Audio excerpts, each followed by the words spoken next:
আমার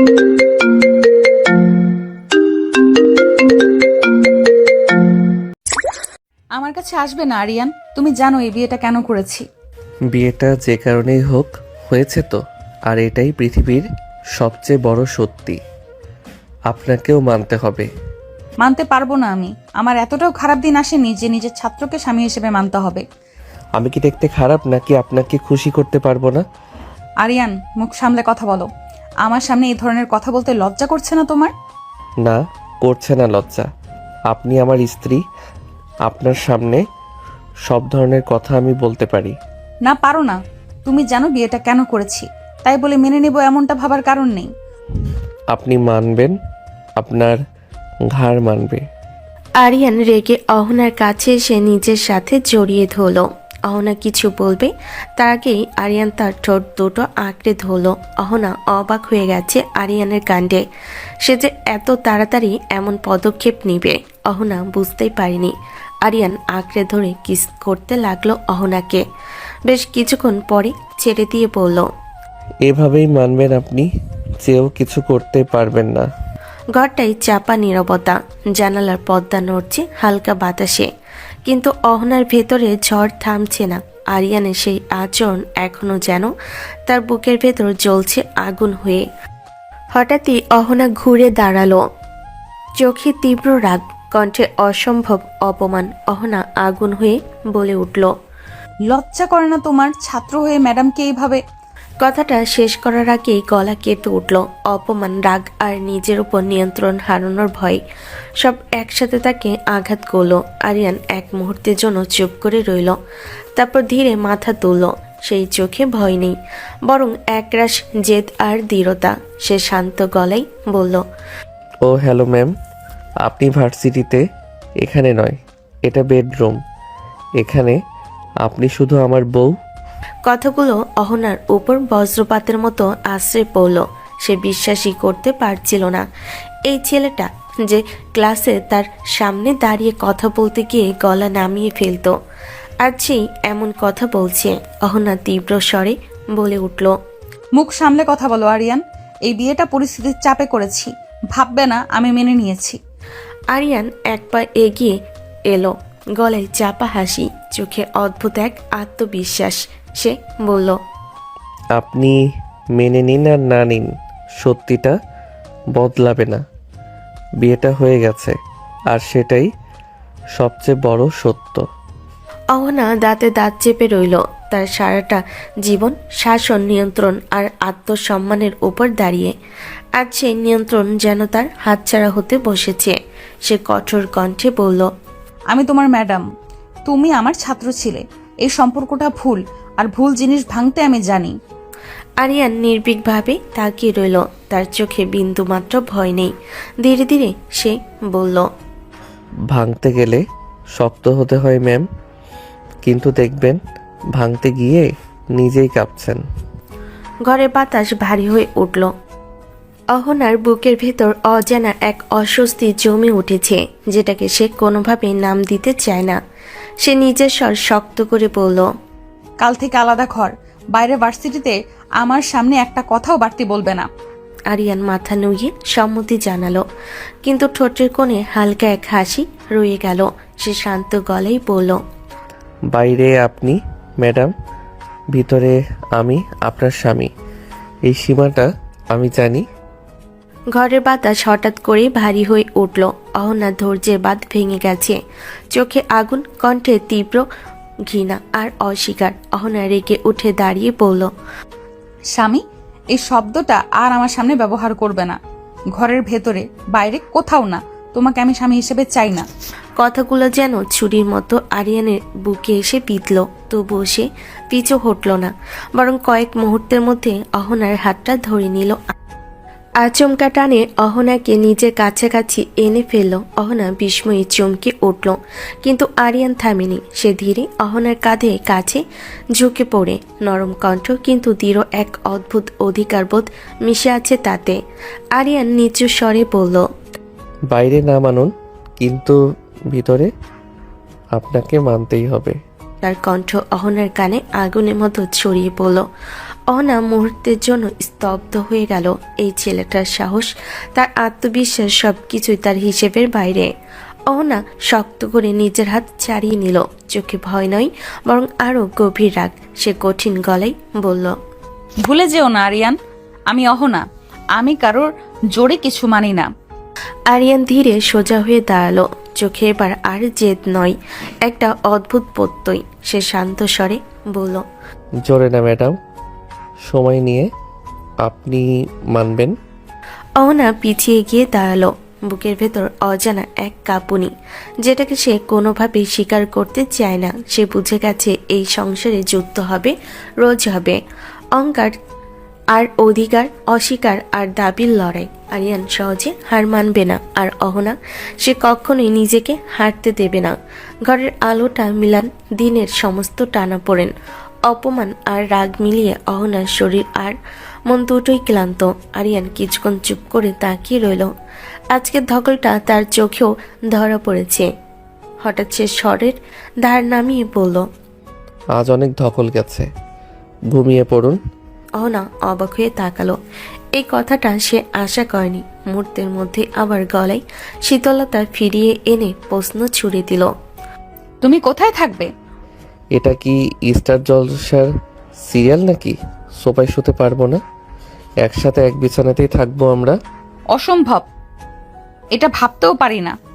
বেশি কথা বাড়াবেন না, না হলে আমি সীমা ছাড়িয়ে যাব। অহনা বিস্ফোরিত দৃষ্টিতে তাকিয়ে রইল। অপমান, রাগ আর অজানা এক অস্বস্তি একসাথে বুকের ভেতর জমাট বাঁধছে। সে কঠোর গলায় বলল, তোমার সীমা ভুলে যেও না আরিয়ান। আমি সীমা ভুলিনি, আপনি ভুলে যাচ্ছেন। এই ঘরে আমরা স্বামী স্ত্রী। অহনা আর কিছু বলল না। কথা বাড়ালে পরিস্থিতি আরো জটিল হবে, সেটা বুঝে গেছে। সে মুখ ফিরিয়ে শুয়ে পড়ল, বুকের ভেতর জ্বলতে থাকা আগুন চেপে ধরে। আরিয়ান আলো নিভিয়ে বিছানার এক পাশে শুয়ে পড়ল। কোনো ছোঁয়া নেই, কোনো নড়াচড়া নেই, তবুও ঘরটা যেন আগুনে ভরা। এই নীরবতায় সবচেয়ে ভয়ঙ্কর। গভীর রাত, ঘরের আলো নিভে গেছে অনেকক্ষণ আগেই। বাইরের নিস্তব্ধতা, ভেতরে দুজনের নিঃশ্বাসের শব্দ। অহনা ঘুমাতে চাইলেও পারছে না। দিনভর জমে থাকা রাগ আর অস্বস্তি তাকে শান্ত হতে দিচ্ছে না। হঠাৎই ঘুমের ঘর ভেঙে যায়। একটা উষ্ণ উপস্থিতি, অচেনা নড়াচড়া। অহনা আতকে উঠে চোখ খুলে ফেলে। বুঝতে সময় লাগে না, আরিয়ান খুব কাছে। সে অস্বস্তিতে নড়ে উঠতেই বুকের ভেতর রাগ ছড়িয়ে পড়ে। অহনা ক্ষুব্ধ হয়ে তাকে সরাতে চায়। কি করছো তুমি? দূরে যাও। আরিয়ান থমকে যায়, কিন্তু না, সরে অহনাকে আরো কাছে টেনে নিল। অহনা অস্বস্তিতে পড়ে গেল মুহূর্তে। আরিয়ান আস্তে করে অহনার গলায় মুখ ডুবিয়ে কিস করতে লাগলো। অহনার শরীর কাঁপছে, সাথে রেগে আগুন হয়ে গেল। সে আরিয়ানকে সরানোর জন্য বলল, আরিয়ান, খুব খারাপ হচ্ছে কিন্তু, সরো বলছি। কাছে বউ রেখে খাম্বার মতো শুয়ে থাকতে পারবো না, একটু তো আদর করতেই হবে। রাগাবে না আরিয়ান, ছেড়ে দাও। আরিয়ান এবার ঠোঁটে ঠোঁট ডুবিয়ে কিস করতে লাগলো। অহনার অস্বস্তিতে অবশ হয়ে গেল শরীর। আরিয়ান অহনার শাড়ির আঁচল শরীর বুকে মুখ ডুবিয়ে কিস করতে লাগলো। অহনা এবার আরিয়ানকে ধাক্কা দিয়ে বলল, আরিয়ান, বেশি করছো না তুমি? তুমি কি জোর করে কিছু করতে চাও? বউকে আদর করা রেপ না ম্যাম, শুয়ে পড়ুন। রাত আরও গভীর হয়েছে। ঘরের ভেতর নিস্তব্ধতা জমে আছে, কিন্তু দুজনের ভেতরের অস্থিরতা থামেনি। আরিয়ান কিছুক্ষণ নীরবে শুয়েছিল, তারপর ধীরে গলা নামিয়ে বলল, আজকের মতো শুয়ে পড়ুন। তাই বলে ভাববেন না আমি আর কাছে আসবো না। অনাকে যে কথাগুলো ছুঁয়ে গেল আগুনের মতো, সে তৎক্ষণাৎ উঠে বসে। চোখে ভয় নয়, খাঁটি রাগ। সাবধান, আর এক পা বাড়ালে আমি সর্বনাশ করে দেব। কথাটা হুমকি নয়, এটা অহনার স্বভাব, কৃতিত্ব আর আত্মসম্মানের দেওয়াল। সে কাউকে ছাড় দেয় না। আরিয়ান হালকা হেসে পাশ ফিরে তাকালো। সেই হাসিতে বেয়াদবি নেই, আছে অদ্ভুত এক নিশ্চয়তা। ভয় দেখাবেন না, আপনার রাগ আমি সামলাতে জানি। এই সাহসটা তোমার জন্যই কাল হবে। বউকে আদর করতে গিয়ে বিপদ হলে সে ঝুঁকি নিতে আমার আপত্তি নেই। ঘরে বাতাস ভারী হয়ে উঠল। অহনার কোনো কথা বলল না। সে শুয়ে পড়ল পিঠ ঘুরিয়ে, রাগে নয় নিজেকে সামলে রাখতে। আরিয়ানও নিজের জায়গায় শুয়ে রইল। কোনো ছোঁয়া নেই, কোনো শব্দ নেই, তবু এই নীরবতা সবচেয়ে বেশি চাপে ভরা। এই ঘরে ভালোবাসা নেই, আছে জেদ, আধিপত্য, অস্বীকার আর এক অদ্ভুত টান। সকালের আলো ধীরে ধীরে পর্দার ফাঁক গলে ঘরে ঢুকে পড়েছে। রাতের ভারী নীরবতা কেটে গিয়ে এখন ঘরটা অদ্ভুত এক অস্বস্তিকর শান্তিতে ভরা। অহনার ঘুম ভাঙ্গে হালকা আলো আর নিজের ভেতর অস্থিরতায়। কিছুক্ষণ শুয়ে থেকে সে উঠে বসে। চোখে ক্লান্তি থাকলেও মুখে চেনা কঠোরতা। এই ঘরে দুর্বল হওয়ার সুযোগ নেই, সে সেটা নিজেকে সবসময় মনে করিয়ে দেয়। অহনা ফ্রেশ হতে বাথরুমে ঢুকে যায়। অহনার সামনে দাঁড়িয়ে নিজের দিকেই তাকায় কিছুক্ষণ। চোখের নিচে হালকা ছায়া, কিন্তু দৃষ্টিতে কোনো নরম ভাব নেই। মুখে পানি ছিটিয়ে সে নিজেকে আবার গুছিয়ে নেয়। ম্যাডাম অহনা, যাকে কেউ সহজে ভাঙতে পারে না। বাথরুম থেকে বের হতেই দেখে আরিয়ান ঘরের একপাশে দাঁড়িয়ে আছে। তার চোখে ঘুমের চিহ্ন, কিন্তু ভঙ্গিতে অদ্ভুত এক সতর্কতা। আরিয়ান শান্ত গলায় বলে, আপনি বসুন, নিচে নিয়ে যাব। অহনা থমকে দাঁড়ায়। কথাটা শুনে সঙ্গে সঙ্গে ভুরু কুচকে যায় তার। সে ঠান্ডা গলায় জবাব দেয়, আমি একাই পারবো, তোমার দরকার নেই। সকালের আলো পুরো ঘরটাকে ভরে ফেলেছে। রাতের অস্বস্তি, টানটান নীরবতা সব যেন আলোয় এসে ফিকে হয়ে গেছে। কিন্তু অহনার ভেতরের কঠোরতা এক চুলও নরম হয়নি। ফ্রেশ হয়ে এসে আয়নার সামনে দাঁড়িয়ে চুল ঠিক করে নেয়। চোখে সেই চেনা দৃঢ়তা, মুখে কঠিন অভিব্যক্তি। আজও সে নিজেকে মনে করিয়ে দেয়, দুর্বল হওয়া চলবে না। ঘর থেকে বের হতে নিলেই আরিয়ানের কণ্ঠ শোনা যায়। সে দরজার পাশে দাঁড়িয়ে যেন অপেক্ষাতেই ছিল। আরিয়ান একটু নরম গলায় বলে, আমার সাথেই যেতে হবে, বসুন। অহনা থেমে যায়, ধীরে ঘুরে তাকায়। চোখে সঙ্গে সঙ্গে রাগের ঝিলিক। অহনা কড়া গলায় বলে, বলছি না একাই যাব, আমার সিদ্ধান্ত নিতে হবে না তোমাকে। কথাগুলো ছুড়ে দিয়ে অহনা আর এক মুহূর্ত দাঁড়ে না। রাগটা কাঁধে তুলে সোজা বেরিয়ে যায়। তার হাঁটার ভঙ্গিতেই স্পষ্ট, আর একটা কথাও সে শুনতে রাজি নয়। আরিয়ান কয়েক সেকেন্ড দাঁড়িয়ে থাকে। দরজার ফাঁক দিয়ে অহনাকে সিঁড়ি দিয়ে নামতে দেখে। ঠোঁটের কোণে হালকা এক হাসি আসে। সে মনে মনে বলে, ডেঞ্জারাস মহিলা। কিন্তু সেই হাসির আড়ালে আছে সতর্কতা। এক মহিলা সহজ নয়, রাগী, আত্মসম্মানী আর কঠিন। অহনা নিচে নামতে ড্রয়িং রুমের কোণে বসা একজন মহিলা উঠে দাঁড়ান। মুখে স্নেহের রাশি, চোখে কৌতূহল। তিনি আরিয়ানের ভাবি। ভাবি এগিয়ে এসে স্নেহ ভরা কণ্ঠে বলেন, এই যে, তুমি তো নতুন বউ, এত সকালে উঠেছো কেন? অহনা মুহূর্তে নিজেকে সামলে নেয়। রাগের জায়গায় ভদ্রতা, চোখের কঠোরতার জায়গায় সংযত হাসি। অহনা শান্ত গলায় বলে, ভার্সিটিতে যেতে হবে, ক্লাস আছে। একা একা? আরিয়ান কোথায়? ও আসবে পরে। ও একা না ভাবি, আমি ওকে নিয়ে যাব। আহা, নতুন বউকে এভাবে একা একা ছাড়লে হয় নাকি? নাস্তা না করে বেরোচ্ছ? না ভাবি, সময় কম। এই ঘরের মানুষদের সামনে অহনা এক রকম, আর ঘরের ভেতর আরেক রকম। এই দৈত্য জীবন আজ থেকে শুরু হয়ে গেছে। আরিয়ান পাশে দাঁড়িয়ে সব দেখে। আরিয়ানের মা তাকে দেখে ওঠেন। চেহারায় স্নেহ, চোখে কৌতূহল, কিন্তু কথায় আছে এক ধরনের আদেশের ছাপ। আজ ভার্সিটিতে যেতে হবে না, তুমি তো কালকেই আসলে, আমাদের তো তেমন কথাই হয়নি। আজ বাসায় থেকেই পরিচিত হও। কিন্তু ভার্সিটিতে দরকারি ক্লাস আছে। আজ থাকো, কাল থেকে যেও। অহনা চুপ হয়ে গেল। চোখে রাগ, মুখে বাধ্যতার অভিব্যক্তি। সে জানে কোনো কথায় বাড়িয়ে ওঠার সুযোগ নেই। ঘরের আদেশ, শাসন, প্রভাব সবই তার উপর চাপিয়ে দেওয়া হয়েছে। কিন্তু যাওয়া অনেক জরুরি। একদিন না গেলে কিছু হবে না, তুমি বলো শ্বশুর বাড়িতে আজ ছুটি চাও। অহনা বাধ্য হয়ে সোফায় বসে পড়ে। চোখে অস্থিরতা, কিন্তু মুখে কোনো মতেই অসন্তোষ প্রকাশ করে না। ঘরের শান্ত বাতাসে নিস্তব্ধতার সঙ্গে ছোট্ট উত্তেজনা ভেসে আসে।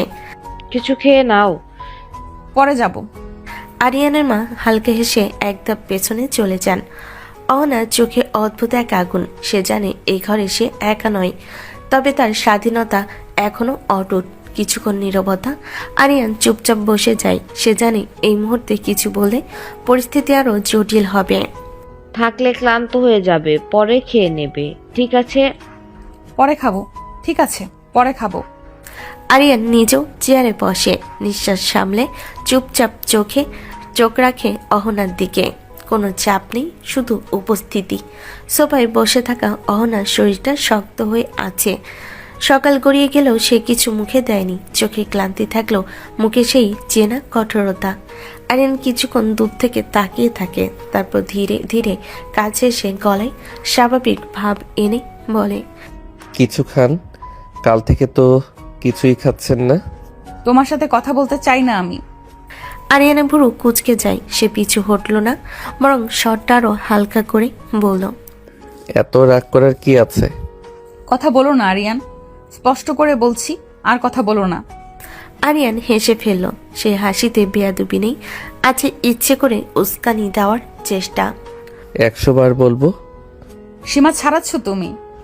আমার কথা শুনলে এমন কাণ্ড করব যে আপনি রেগে আগুন হয়ে যাবেন, এইটুকু গ্যারান্টি। অনাকে যেন কেউ বিদ্যুৎ স্পষ্ট করলো। তার চোখে মুহূর্তে আগুন জ্বলে উঠল। সে আর নিজেকে ধরে রাখতে পারল না।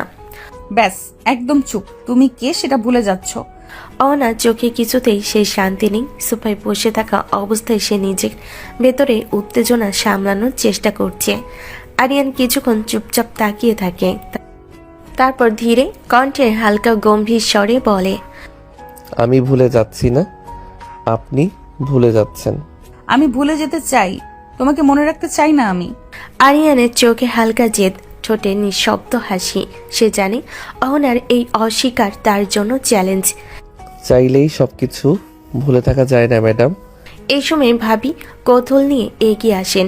দুজনকে ফিসফিস করতে দেখে আরো কাছে এগিয়ে এসে প্রশ্ন করলো, কিরে আরিয়ান, এত ফিসফিস করছো কেন? আরে ভাবি, বউ কথা শোনে না, তাই একটু বোঝাতে চাচ্ছি। অহনা উঠে দাঁড়ালো, রাগে তার চোখে আগুন ভরা। সে ধীরে ধীরে উপরে চলে যায়। পায়ের প্রতিটা ধাপেই যেন তার রাগের প্রতিধ্বনি ছড়িয়ে যায়। আরিয়ান পিছে পিছে এগোতে থাকে। ম্যাডাম, উপরে গেলেও কিন্তু আমি আপনাকে ছাড়তে পারি না। সিঁড়ির শেষ ধাপটা পেরোতেই অহনা ধৈর্য চূড়ান্ত সীমায় পৌঁছায়। সে হঠাৎ ঘুরে দাঁড়িয়ে রাগে কাঁপা কণ্ঠে বলে ওঠে, আমার পিছু পিছু আসবে না আরিয়ান। কথাটা বলে সে দরজার দিকে এগোয়, কিন্তু আরিয়ান আর এক পাও দূরে থাকে না। সে দ্রুত এগিয়ে এসে অহনার হাতটা ধরে ফেলে। কোনো টান নয়, কিন্তু স্পষ্ট থামানোর ইঙ্গিত। অহনা থমকে যায়। আরিয়ান দরজাটা বন্ধ করে দেয়। তালা নয়, শুধু বন্ধ। ঘরটা মুহূর্তেই নিঃশব্দ হয়ে ওঠে। আরিয়ান কাছে এসে গম্ভীর কণ্ঠে বলে, আপনি কিন্তু বেশি বাড়াবাড়ি করছেন ম্যাডাম, একদম এভাবে ব্যবহার করবেন না। অহনার চোখে আগুন জ্বলে ওঠে। সে নিজের হাত ছাড়িয়ে নেয়, গলায় তীব্র দৃঢ়তা। ঠিকই করছি আমি। এই বিয়ে আমি মানি না, আর কোনোদিন মানবও না। এ কথাই আরিয়ানের চোখের দৃষ্টি বদলে যায়। রাগ নয়, এক ধরনের কঠিন স্থিরতা।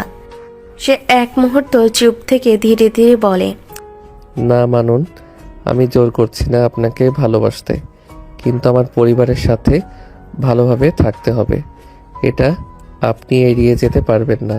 অহনা ঠোঁট শক্ত করে চেপে ধরে। বুকের ভেতর রাগ আর অপমান একসাথে ধাক্কা খাচ্ছে। সে চোখ সরিয়ে নেয়, কিন্তু কণ্ঠে এক চুল নরমতা আসে না। আমি কারোর কাছে অভিনয় করতে আসিনি। আমার সীমা আমি জানি। আমি অভিনয় চাই না, শুধু চাই আপনি নিজেকে আর আমার পরিবারকে সম্মান করুন। খাবার পাঠাচ্ছি, খেয়ে নেবেন। ইচ্ছে হলে খাবো, না হলে খাবো না। আরিয়ানের চোখে হালকা জেদ, কিন্তু মুখে কোনো রাগ নেই। সে ধীরে নিচে নামে সার্ভেন্টকে ডেকে বলে, খাবার নিয়ে যান, আর যেন তার কাছে ঠিকভাবে পৌঁছায়। সার্ভেন্ট খাবার নিয়ে উপরে আসে। অহনা বসে থাকে সোফায়, চোখ অন্যদিকে। কোনো উত্তর দেয় না, কোনো ভদ্রতা দেখায় না। খেয়ে নিন ম্যাডাম। রেখে যান, পরে খাবো। বিকেল, হালকা সূর্যের আলো জানালার ফাঁকে ঢুকে ঘরের অন্ধকে ছুঁয়ে চলেছে। আরিয়ান নিচে বসে থাকে, চোখে মৃদু জেদ, মুখে অদ্ভুত এক নিশ্চয়তা। সোফায় বসে থাকা অহনার দৃষ্টিতে রাগ ও বিরক্তি একসাথে ঝরে পড়ছে। তার হাতে পড়ে আছে শাড়ির আঁচল, চোখের তীব্রতা সবই স্পষ্ট করে বোঝাচ্ছে আজও সে নিজেকে হারাতে রাজি নয়। ঘরের নীরবতা ভাঙল আরিয়ানের ভাবির পদচারণায়। তিনি ধীরে ধীরে এগিয়ে এসে বসেন সোফার পাশে, মুখে স্নেহ আর কৌতূহল, কণ্ঠে মৃদু উষ্ণতা। আহা অহনা, এত রাগ করে থেকে কি হবে? যা হবার হয়ে গেছে। এটা আমার জন্য মানা খুব লজ্জার ভাবি। আর আরিয়ান আমার ছাত্র। সে ছাত্র ঠিকই, কিন্তু এখন তো তোমার স্বামী। তুমি চাইলে তাকে মানো না, না চাইলেও নয়। না, আমি কারোর কাছে অভিনয় করতে আসিনি। আমার সীমা আমি জানি। দুটো আলাদা অহনা, তুমি জানো ঘরের মানুষ হিসেবে আরিয়ান কখনোই তোমাকে অমান্য করবে না। অহনার ভেতরের অস্থিরতা আরো বাড়তে থাকে, চোখে আগুন কিন্তু মুখে সংযত অভিব্যক্তি। সে জানে এই ঘরে নিজের অধিকার হারাতে দেবে না, অথচ ভাবির কথায় অজানা এক অশান্তির জন্ম নিল। ভাবি, আমাকে কেউ ভালোবাসতে বলছে না, কিন্তু এই পরিস্থিতি মানা আমার জন্য কঠিন। আমি জোরে জোরে বলতে চাই, এটা আমার জন্য লজ্জার।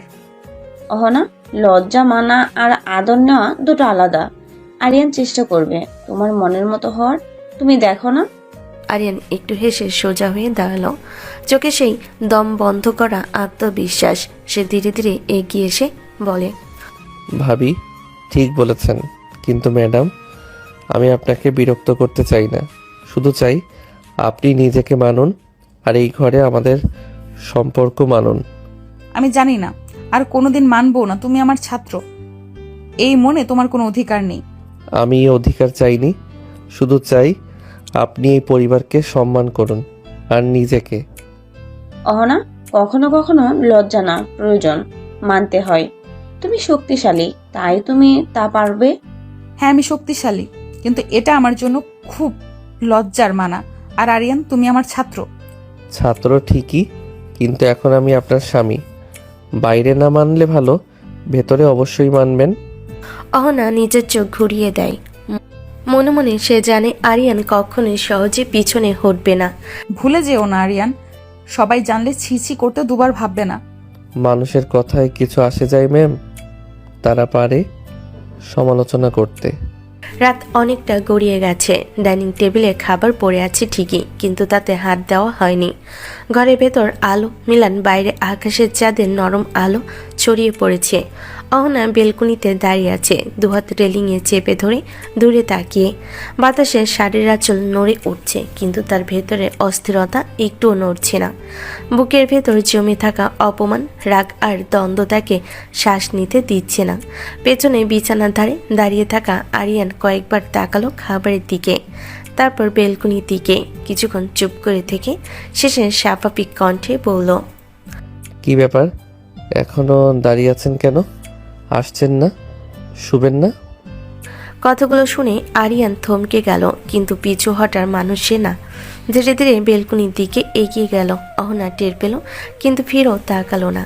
আরিয়ান ঠিক তার পেছনে এসে দাঁড়ালো, খুব কাছে, এত কাছে যে অহনা তার নিঃশ্বাসের উষ্ণতা টের পেল। বলছি না দূরে থাকো। আরিয়ান কোনো উত্তর দিল না। হঠাৎ সে সামান্য ঝুঁকে অহনার গলার কাছে মুখ ডুবিয়ে দিল। হালকা গভীর একটা কিস, জোর করে নয়, শুধু স্পষ্ট এক অধিকার বোধ। অহনা চমকে উঠল, শরীর শক্ত হয়ে গেল। আরিয়ান, এসব কি করছো? আরিয়ান ধীরে মাথা তুলে তার কানের কাছে ঠোঁট রাখল, কণ্ঠ নরম কিন্তু সিদ্ধান্তে অটল। বউ ছাড়া শুব না। শব্দগুলো অহনার কানে ঢুকে যেন ভেতরটা কাঁপিয়ে দিল। সে দ্রুত নিজেকে ছাড়িয়ে নিতে চাইল। সব নাটক বন্ধ করো, আমি এখন ঠিক নেই। আরিয়ান এক পা পেছালো, কিন্তু চোখ সরালো না। তার দৃষ্টিতে জেদ নয়, আছে একরকম নিশ্চয়তা। আমি জানি, তাই তো বলছি শুতে হবে। একা একা দাঁড়িয়ে থেকে নিজের মাথা নষ্ট করবেন কেন? আমার কি লাগবে না লাগবে সেটা আমি বুঝি। অনা মুখ ফিরিয়ে নিল, কিছু বলল না। চাঁদের আলোয় তার চোখে এক ফোঁটা অস্থিরতা ধরা পড়ল, যেটা সে নিজেও মানতে চায় না। আরিয়ান ধীরে আবার বলল, খাবারও খেলেন না? এভাবে দাঁড়িয়ে থাকলে শরীর খারাপ হবে। কারোর দরকার নেই আমার। আরিয়ান আর কিছু বলল না, শুধু তার পাশেই দাঁড়িয়ে থাকলো। কোনো স্পর্শ নেই, কোনো কথা নেই, শুধু উপস্থিতি। কিছুক্ষণ পর অহনা হালকা নিঃশ্বাস ফেলল। দাঁড়িয়ে থাকা কঠিন হয়ে যাচ্ছিল। আরিয়ান তখন শান্ত গলায় বলল, চলুন শুয়ে পড়ুন, কথা না বললেও চলবে। অহনা ধীরে ধীরে ঘরের ভেতর ঢুকে গেল। আরিয়ান আলোটা একটু কমিয়ে দিল। অহনা বিছানার এক পাশে শুয়ে পড়ল পিঠ ঘুরিয়ে। আরিয়ান অন্য পাশে শুয়ে পড়ল। কোনো ছোঁয়া নেই, তবু ঘরটা যেন ভরে আছে অদৃশ্য টানে। অহনা চোখ বন্ধ করলো, কিন্তু ঘুম এলো না। বুকের ভেতর এখনো যুদ্ধ চলছে। আরিয়ান চুপচাপ তাকিয়ে থাকলো ছাদের দিকে। সকাল হয়, সূর্যের নরম আলো জানালার ফাঁক দিয়ে ঘরে ঢুকছে। অহনাকে দেখে বোঝা যাচ্ছে রাতভর ঘুম হয়নি, চোখে হালকা ক্লান্তি, কিন্তু মুখে আগের মতো দৃঢ়তা। আজ ভার্সিটিতে যাওয়ার দিন। আরিয়ান তাকিয়ে আছে, চোখে হালকা জেদ, মুখে নরম হাসি। ধীরে ধীরে বলে, আজ ভার্সিটিতে যাচ্ছেন বউ, আমার সঙ্গে যাবেন না? আমি টিচার, তুমি ছাত্র, আমার সঙ্গে যাওয়াটা ঠিক হবে না। ঠিক আছে, মানায় না, কিন্তু আমি চাই। না, আমার সঙ্গে আসা ঠিক না। অহনাকে থামানো গেল না। সে ধীরে ধীরে সিঁড়ি দিয়ে নিচে নামলো। নিচে নামার সময় আরিয়ানের মা দাঁড়িয়ে থাকলেন, মুখে হালকা হাসি। খেয়ে যাও মা, ভার্সিটিতে যাওয়ার আগে। ও ঠিক আছে মা, হালকা কিছু খেয়ে রওনা হও। অহনা কিছু না বলে হালকা কিছু খেয়ে রওনা হয়ে গেল। আরিয়ান তখন রেডি হয়ে নিচে আসলো। মা খাবার দিতে শেখে ভার্সিটিতে চলে গেল। সকালের আলো ভার্সিটির হলের ভিতরে ছায়া আর আলো মিশে এক ধরনের ব্যস্ততা। ছাত্রছাত্রীরা দৌড়ে আসছে, কথা বলছে, বই হাতে ব্যস্ত। অহনাও পায়ে পা মিলিয়ে হেঁটে চলেছে, ব্যাগ কাঁধে ঝুলছে, চোখে হালকা অস্থিরতা, কিন্তু গতি আত্মবিশ্বাসী। হঠাৎই পাশ থেকে পরিচিত কোনো কণ্ঠ শুনতে পেল। কি ব্যাপার ম্যাডাম, সেদিন যে গেলেন তারপর তো খোঁজ খবরই নেই। তেমন কিছু না ম্যাডাম, কিছু পারিবারিক সমস্যা ছিল। আহা, বুঝতে পারছি, তবে এখন সব ঠিক তো? হ্যাঁ, সব ঠিক আছে, ধন্যবাদ। এরপর তারা ধীরে ধীরে পড়াশোনা এবং ক্লাসের বিষয় আলোচনা করতে লাগলো। অহনাকে খেয়াল হলো, এই পরিবেশে ফিরে এসে তার মনটা যেন অন্যরকম। ছাত্রদের সামনে তার দায়িত্ব নিজের মর্যাদা বজায় রাখা। আজ ক্লাসে নতুন টপিক শুরু হবে, আপনি কি আগে সংক্ষেপে ছাত্রদের বোঝাবেন? হ্যাঁ, ভালো হবে। সবাই আগে পড়া বিষয়গুলো রিভিউ করবে। অহনাকে বুঝতে লাগলো, ভার্সিটিতে আসাটা শুধু পড়াশোনা নয়, ছাত্রদের সামনে তার কঠোরতা, নিয়ন্ত্রণ আর দায়িত্ব সব মিলেমিশে তাকে প্রস্তুত থাকতে হবে। আপনার ছাত্রদের সঙ্গে কাজ করতে ভালো লাগবে? হ্যাঁ, আশা করি সবাই মন দিয়ে শিখবে। সকাল হয়েছে। ভার্সিটির ক্যাম্পাসে ছাত্রছাত্রীরা গাম্ভীর্য ও ব্যস্ততায় মিশে আছে। হালকা হাওয়া বইছে, গাছের পাতার ছায়া মাটির ছুঁয়ে খেলছে। আরিয়ান ধীরে ধীরে গেট দিয়ে ঢুকলো, ব্যাগ কাঁধে, চোখে ছোট্ট জেদ, মুখে অদ্ভুত আত্মবিশ্বাস। ঠিক তখন তার বন্ধুদের দল চোখে পড়ল। তারা হঠাৎ হাসি থামিয়ে তাকিয়ে রইল। ওই কিরে, কাল আসলি না কেন? নতুন বউ রেখে ভার্সিটিতে কে আসে? বউ মানে? বউ কই থেকে আসলো? বিয়ে করছি তাই বউ এসেছে। বন্ধুরা যেন আকাশ থেকে পড়ে গেল, কেউ চুপচাপ, কেউ মুখে হাত দিয়ে অবাকি সাপ লুকানোর চেষ্টা করছে। আরিয়ান তাদের দিকে তাকে হালকা মৃদু হাসি দিয়ে বলল, এগুলো বাদ, একদিন সব বলবো। বন্ধুরা আবার একে অপরের দিকে তাকালো। মনে হলো এই আরিয়ান যে রোজ মজা করার ছেলে, আজ তার জীবন পুরোপুরি বদলে গেছে। ঠিক তখন ক্যাম্পাসের ভিড়ের মধ্যে চোখে পড়ল পরিচিত এক মুখ, অহনা, তার নতুন বউ। কিন্তু ভার্সিটিতে বিয়ের পরে আজ প্রথম দিন। ব্যাগ কাঁধে, চোখে কিছুটা অস্থিরতা, মুখে দৃঢ়তা। তার চলন ভঙ্গি এমন যেন পৃথিবীর সমস্ত নিয়ন্ত্রণ তার হাতের মুঠোয়। আরিয়ান কিছুক্ষণ চুপচাপ তাকিয়ে রইল। সে জানে আজ বন্ধুরা সব বুঝতে চায়, কিন্তু অহনার সঙ্গে তার সম্পর্ক এখনো একটি গোপন অধ্যায়। তুই সত্যি বিয়ে করছিস আরিয়ান? বিয়ে কি মিথ্যা করা যায় নাকি রে? বিশ্বাস হচ্ছে না রে। না করাই ভালো, চল ক্লাসে যাই। ক্লাসের দরজা খুলে অহনা ধীরে ধীরে ঢুকলো। ব্যাগ কাঁধে ঝুলছে, চোখে হালকা জেদ, মুখে সেই চেনা কঠোরতা। ছাত্ররা ইতিমধ্যেই বসে আছে। আরিয়ানও ক্লাসরুমে ঢুকেছে, কিন্তু নজর যেন অচেনা মুখে হালকা হাসি, চোখে কৌতূহল, মনে এক অদ্ভুত উত্তেজনা। আরিয়ান লক্ষ্য করলো অহনাকে, চোখের কোণে সে তাকালো, অনুভব করলো অহনার প্রতিটি ভঙ্গি, হাঁটার ছন্দ, চোখের অভিব্যক্তি, সবকিছু যেন আজ তার জন্য তৈরি। এটা ক্লাস আরিয়ান, বেডরুম না। বেডরুমে তাকালেও তো রাখবেন। অহনাকে যেন মুহূর্তেই আগুন লাগলো। সে মুখ লাল, চোখে জ্বলন্ত রাগ, কণ্ঠে কঠোরতা বজায় রেখে বলল, ক্লাসে বাজে কথা বলো না আরিয়ান, খারাপ আচরণ করলে খাট ধাক্কা দিয়ে বের করে দেব। আরিয়ান থমকে গেল, কিন্তু পিছু হটল না। চোখে হালকা চাহনি, ঠোঁটে হালকা হাসি। সে জানে অহনার এই কঠোরতা শুধু আগ্রাসন নয়, এই রাগের ভেতর রয়েছে তার নিজের নিয়ম ও সীমারেখা। আরিয়ান বিড়বিড় করে বলল, বউকে দেখলে কি পাপ হয়? অহনাকে আর অপেক্ষা করতে হলো না। সে ধীরে ধীরে আরিয়ানের দিকে এগোলো, চোখে তীব্র দৃষ্টি সে রেখে বলল, শোনো আরিয়ান, এই ক্লাস, এইখানে অন্য মেয়েরা আছে। সীমা ভুলে গেলে আমি কঠোর হব। আরিয়ান হালকা ভুরকুচকে তাকালো, চোখের ছোট্ট জেদ, কিন্তু স্বর শান্ত। সে জানে অহনাকে চাপে রাখা যাবে না, নিজের সাহস দেখাতে হবে, কিন্তু সীমার মধ্যে। ঠিক আছে, ক্লাসে কিছু বলবো না, কিন্তু বেডরুমে আটকাতে পারবেন না। অহনা যেন চোখে একটু অস্বস্তি হলো, বুকের ভেতর অজানা উত্তেজনা, চোখে রাগ, মুখে কঠোর অভিব্যক্তি, সবকিছু একসাথে জমে। তবে সে চুপ, জানে ক্লাসের সবাই দেখছে, নিজের অধিকার ও কৃতিত্ব বজায় রাখতে হবে। ক্লাস শেষে অহনা বেরোতেই যাচ্ছিল। আরিয়ান হাত ধরে টেনে একটা ফাঁকা রুমে নিয়ে গেল। আরিয়ান কি করছো? কথা বলবেন না। কি ব্যাপার আরিয়ান, এসব কি? বউ কথা বলবেন না। আরিয়ান অহনাকে পাশে নিল, কেউ যেন কাছে না আসে, তাই একটা ফাঁকা রুমে নিয়ে এসেছে। আরে কি করছো? আমি বেরোতে চাই। বউ, আদর না করে থাকতে পারছি না। রাগ করে লাভ নেই, একটু আদর করব আপনাকে। আরিয়ান হালকা হাসি দিয়ে অহনার কাঁধে মুখ চেপে ধরে ঠোঁটে স্পর্শ দিলেন, তারপর অহনার ঠোঁটে ঠোঁট ডুবিয়ে কিস করতে লাগলো। আরিয়ান, কেউ দেখবে? না, দেখবে না, শুধু আমি আর আপনি। এই রুমের বাতাস ঘন হয়ে উঠল।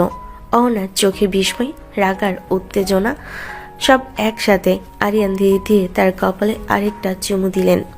আরো আরিয়ান, এটা ঠিক না। ম্যাম, আমি জানি আপনি মানবেন না, শুধু একটু। রুমে কেউ আসে না, নিঃশব্দ ঘরের মধ্যে এক অন্যরকম উত্তেজনা, এক অদ্ভুত শান্তি ভেসে আসে। অহনাকে রাগ, লজ্জা আর অস্বীকারের মধ্যে থাকতে হলো। আরিয়ান ধীরে ধীরে তার এক হাত ধরে রাখলেন, যেন বুঝিয়ে দেন এখন এই মুহূর্তে শুধু তারা দুইজন। সীমা ছাড়াবে না আরিয়ান, এটা ভার্সিটি। সীমা আমি জানি বউ। আরিয়ান আবার অহনার ঠোঁটে ঠোঁট ডুবিয়ে কিস করতে লাগলো। অহনা ছাড়াতে গিয়েও পারল না। আরিয়ান আরও কাছে টেনে নিয়ে আসলো, শাড়ির ভেতরে হাত দিয়ে কোমরে চাপ দিতে লাগলো। অহনার শরীর অবশ হয়ে গেল, সে শরীর ভর ছেড়ে দিল আরিয়ানের উপর। আরিয়ান এই সুযোগে অহনাকে কোলে করে টেবিলে বসিয়ে দিয়ে তাকে কিস করতে লাগলো। অহনা চোখ বন্ধ করে রইল। আরিয়ান ধীরে ধীরে অহনার গলায় মুখ ডুবিয়ে কিস করলো। অহনার চোখ বড়, রাগার বিস্ময় একসাথে। সে নিজের হাত সরাতে চাইল, আরিয়ান সামলাচ্ছে, যেন কোনো মুহূর্ত এড়িয়ে যেতে না পারে। এইটুকু ছোঁয়াতেই এমন রাগ? বউ, বেশি আদর করলে কি করবেন? বাসায় গিয়ে তোমাকে দেখে নেব। অহনার কথাই আরিয়ান কেবল হাসি দিল, ঠোঁটের কোণে হালকা উষ্ণতা আর চোখে অদ্ভুত আত্মবিশ্বাস। বাসায় গেলে তো আরো আদর করব সোনা, তখন কি করবেন? অহনা কিছুক্ষণ চুপ, বুকের ভেতর অজানা উত্তেজনা আর রাগের ঝড়, চোখে ক্ষোভ, ঠোঁটে সামান্য লাজুক হাসি। ভুলে যেও না, আমি কাউকে ছাড় দেই না। জানি বউ, তাই তো এই মুহূর্তটা এত মূল্যবান। মুহূর্তটা নীরব, শুধু দুজনই নিঃশ্বাস। কেউ আসে না, কেউ দেখবে না। আরিয়ান আর অহনার মধ্যে এক অদ্ভুত টান, একরকম যুদ্ধ, অভিমান আর ভালোবাসার মিশ্রণ। দুজন ধীরে ধীরে দূরে সরে গেল। রুমে শান্তি, কিন্তু দুই মনের এক অজানা উত্তেজনা, আগুন আর আবেগ জ্বলছে। ক্লাস শেষ, ঘড়িতে দেখছে সময়। ভার্সিটিতে হঠাৎ নিস্তব্ধতা। আরিয়ান চোখে অদ্ভুত জেদ নিয়ে অহনার দিকে তাকিয়ে বলল, এখন আমার সাথে চলুন। না, সবাই সন্দেহ করবে। তাতে কি, আপনি আমার বউ, সত্যিটা সবার জানার অধিকার আছে। খবরদার কেউ যেন না জানে। অহনার কথাই আরিয়ানের ঠোঁটে হালকা এক হাসি খেল। সে দ্রুত অহনার হাতে হাত রাখল। চিন্তা করবেন না, আমার সাথে চলুন, কাউকে বলবো না। অহনা কিছুক্ষণ চুপ। ভেতরে দ্বিধা, রাগ আর অস্বস্তি মিলেমিশে ভীষণ উত্তেজনা তৈরি করছে, কিন্তু আরিয়ানের দৃঢ়তায় নিজের আপত্তি প্রকাশ করতে পারছে না। ঠিক আছে, তবে সাবধানে। আরিয়ান হাসি দিয়ে মাথা নুয়ে অহনার হাত ধরে এগিয়ে গেল। ভার্সিটির সামনে আসতেই আরিয়ান বলল, অহনা, বাইকে উঠুন। অহনা কিছুক্ষণ তাকিয়ে থাকলো। বাইক, রাস্তা, মানুষের ভিড় সবই মনে করিয়ে দিচ্ছিল ভ্রমণের ঝুঁকি, কিন্তু আরিয়ানের দৃঢ় চোখ আর শান্ত কণ্ঠে ভরসা দেয়। ঠিক আছে, তবে সাবধানে চালাবে। আরিয়ান হালকা হাসি দিয়ে বাইকের পাশে দাঁড়িয়ে প্রস্তুত হলো। অহনা ধীরে ধীরে বাইকে উঠে বসলো। ভালো করে ধরে রাখুন। বাইক ধীরে ধীরে চলতে শুরু করলো। বাতাসে ঠান্ডা হাওয়া খেলছে। দূরের শহরের কোলাহল কমে যাচ্ছে। অহনা চুলে বাতাস খেলে আরিয়ানের হাতে দৃঢ়তা তাকে অদ্ভুত এক নিরাপত্তার অনুভূতি দিল। কই যাও? নদীর পাড়ে, মন ভালো হবে। রাস্তা প্রায় শূন্য। বাইক চলে যাচ্ছে নদীর ধারে। নির্পারের শান্ত বাতাসে ভেতরে উত্তেজনা ধীরে ধীরে কমছে।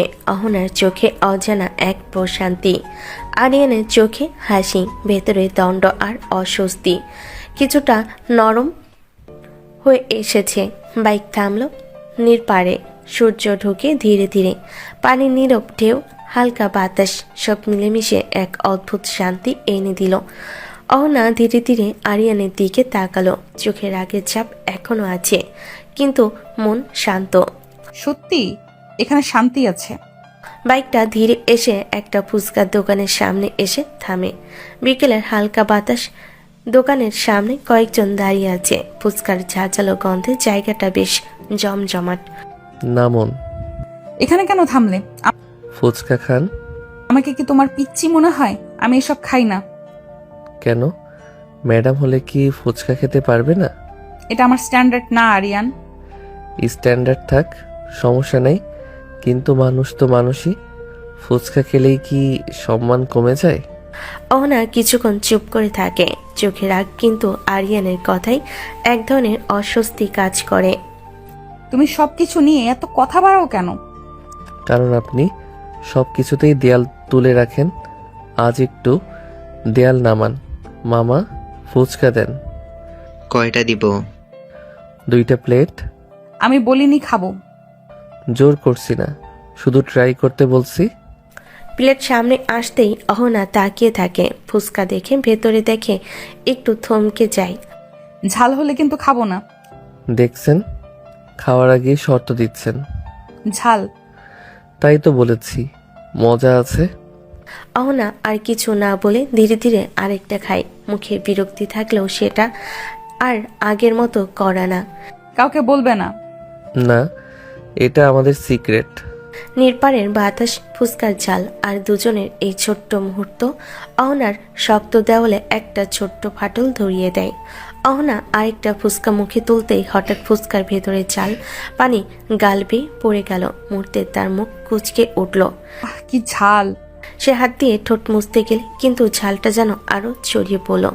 চোখে পানি এসে গেল। আরিয়ান, খুব ঝাল লাগছে। আরিয়ান 1 সেকেন্ড দেরি করল না।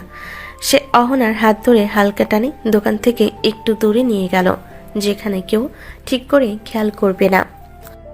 দাঁড়ান, নড়বেন না। এখানে কি করছো? ঠোঁটে মরিচ লেগেছে। কথাটা বলে সে খুব স্বাভাবিকভাবে ঝুঁকে পড়ে, ঠোঁটে ঠোঁট ডুবিয়ে দিল। কিস করতে লাগলো নিজের মতো করে। অহনা মুহূর্তেই অহনা স্তব্ধ, চোখ বড় হয়ে যায়, বুক ধক করে ওঠে। আরিয়ান, এসব কি? ঝাল কমানোর ট্রিক কাজ করেছে। একটু কমেছে। কেউ দেখলে কি ভাববে? কেউ দেখেনি, আর দেখলেও সমস্যা কি? আমি তো আমার বউকে আদর করেছি।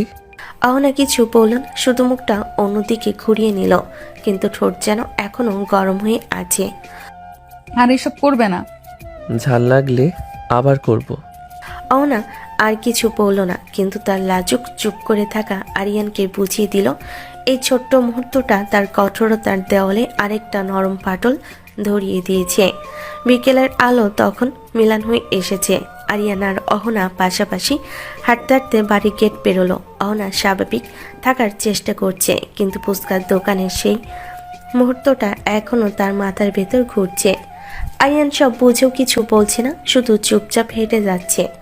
ঘরে ঢুকতে ড্রয়িং রুম থেকে আরিয়ানের মায়ের কণ্ঠ ভেসে এলো। এত দেরি হলো কেন রে? আরিয়ান এক মুহূর্ত থামলো, অহনার দিকে তাকালো না, খুব স্বাভাবিক ভঙ্গিতে উত্তর দিল। একটু কাজ ছিল মা। মা সন্দেহের চোখে দুজনের দিকে তাকালো। অহনার মুখটা অস্বাভাবিক লাল, চোখ নামানো। বুঝেছি, সারাদিন বাইরে ছিলি, দুজনে ফ্রেশ হয়ে আয়, তারপর একসাথে বসে খাওয়া যাবে। অহনা কিছু বলল না, শুধু মাথা নেড়ে সিঁড়ির দিকে হাঁটা দিল। আরিয়ান তার পেছনে পেছনে গেল। উপরে করিডরে সিঁড়ি ভাঙতে ভাঙতে অহনা হঠাৎ থেমে গেল। তোমার মা কিছু বুঝে ফেলেনি তো? মা সব বোঝে, কিন্তু কিছু বলে না। তুমি হাসছো কেন? কারণ আপনি টেনশনে থাকলে সুন্দর লাগে। অহনা চোখ রাঙিয়ে তাকালো, তারপর আর কিছু না বলে নিজের রুমের দিকে চলে গেল। বাথরুমের আয়নার সামনে দাঁড়িয়ে অহনা নিজের মুখের দিকে তাকালো, ঠোঁটের এক পাশে হাত রাখলো। সেখানে এখনো যেন হালকা উষ্ণতা লেগে আছে। কি যে করে বসে। রাগী ম্যাডাম, ধীরে ধীরে নরম হচ্ছেন। কিছুক্ষণ পর দুজনে ফ্রেশ হয়ে বেরিয়ে এলো। অহনা পরিপাটি গম্ভীর মুখে, কিন্তু আরিয়ান একদম স্বাভাবিক। এখন তো ঠিক লাগছে দুজনকেই, চলো বসো। অহনা চুপচাপ বসলো, আরিয়ান তার পাশে। তাদের মাঝে সামান্য দূরত্ব, কিন্তু অদ্ভুত এক নীরব টান। রাত অনেকটা নেমে এসেছে, বাড়িটা ধীরে ধীরে শান্ত হয়ে গেছে। ড্রয়িং রুমের এক পাশে হলুদ আলো জ্বলছে। অহনা সোফার এক কোণে বসে আছে চুপচাপ গম্ভীর। তার চোখে ক্লান্তি, কিন্তু তার চেয়েও বেশি ভেতরের অস্থিরতা। আরিয়ানের ভাবি 2 কাপ চা নিয়ে এসে অহনার পাশে বসে। অনেকক্ষণ সাধারণ গল্পের পর হঠাৎই ভাবির কণ্ঠটা একটু নরম হয়ে আসে। আচ্ছা অহনা, তোমার আর আরিয়ানের সত্যি করে বলো তো, আগে সম্পর্ক ছিল না? প্রশ্নটা শুনে অহনা চমকে ওঠে, চোখ বড় হয়ে যায়, কিছুক্ষণ কথা খুঁজে পায় না। কি বলছেন ভাবি? ও তো আমার ছাত্র, ওর সাথে আমার কিভাবে সম্পর্ক হবে?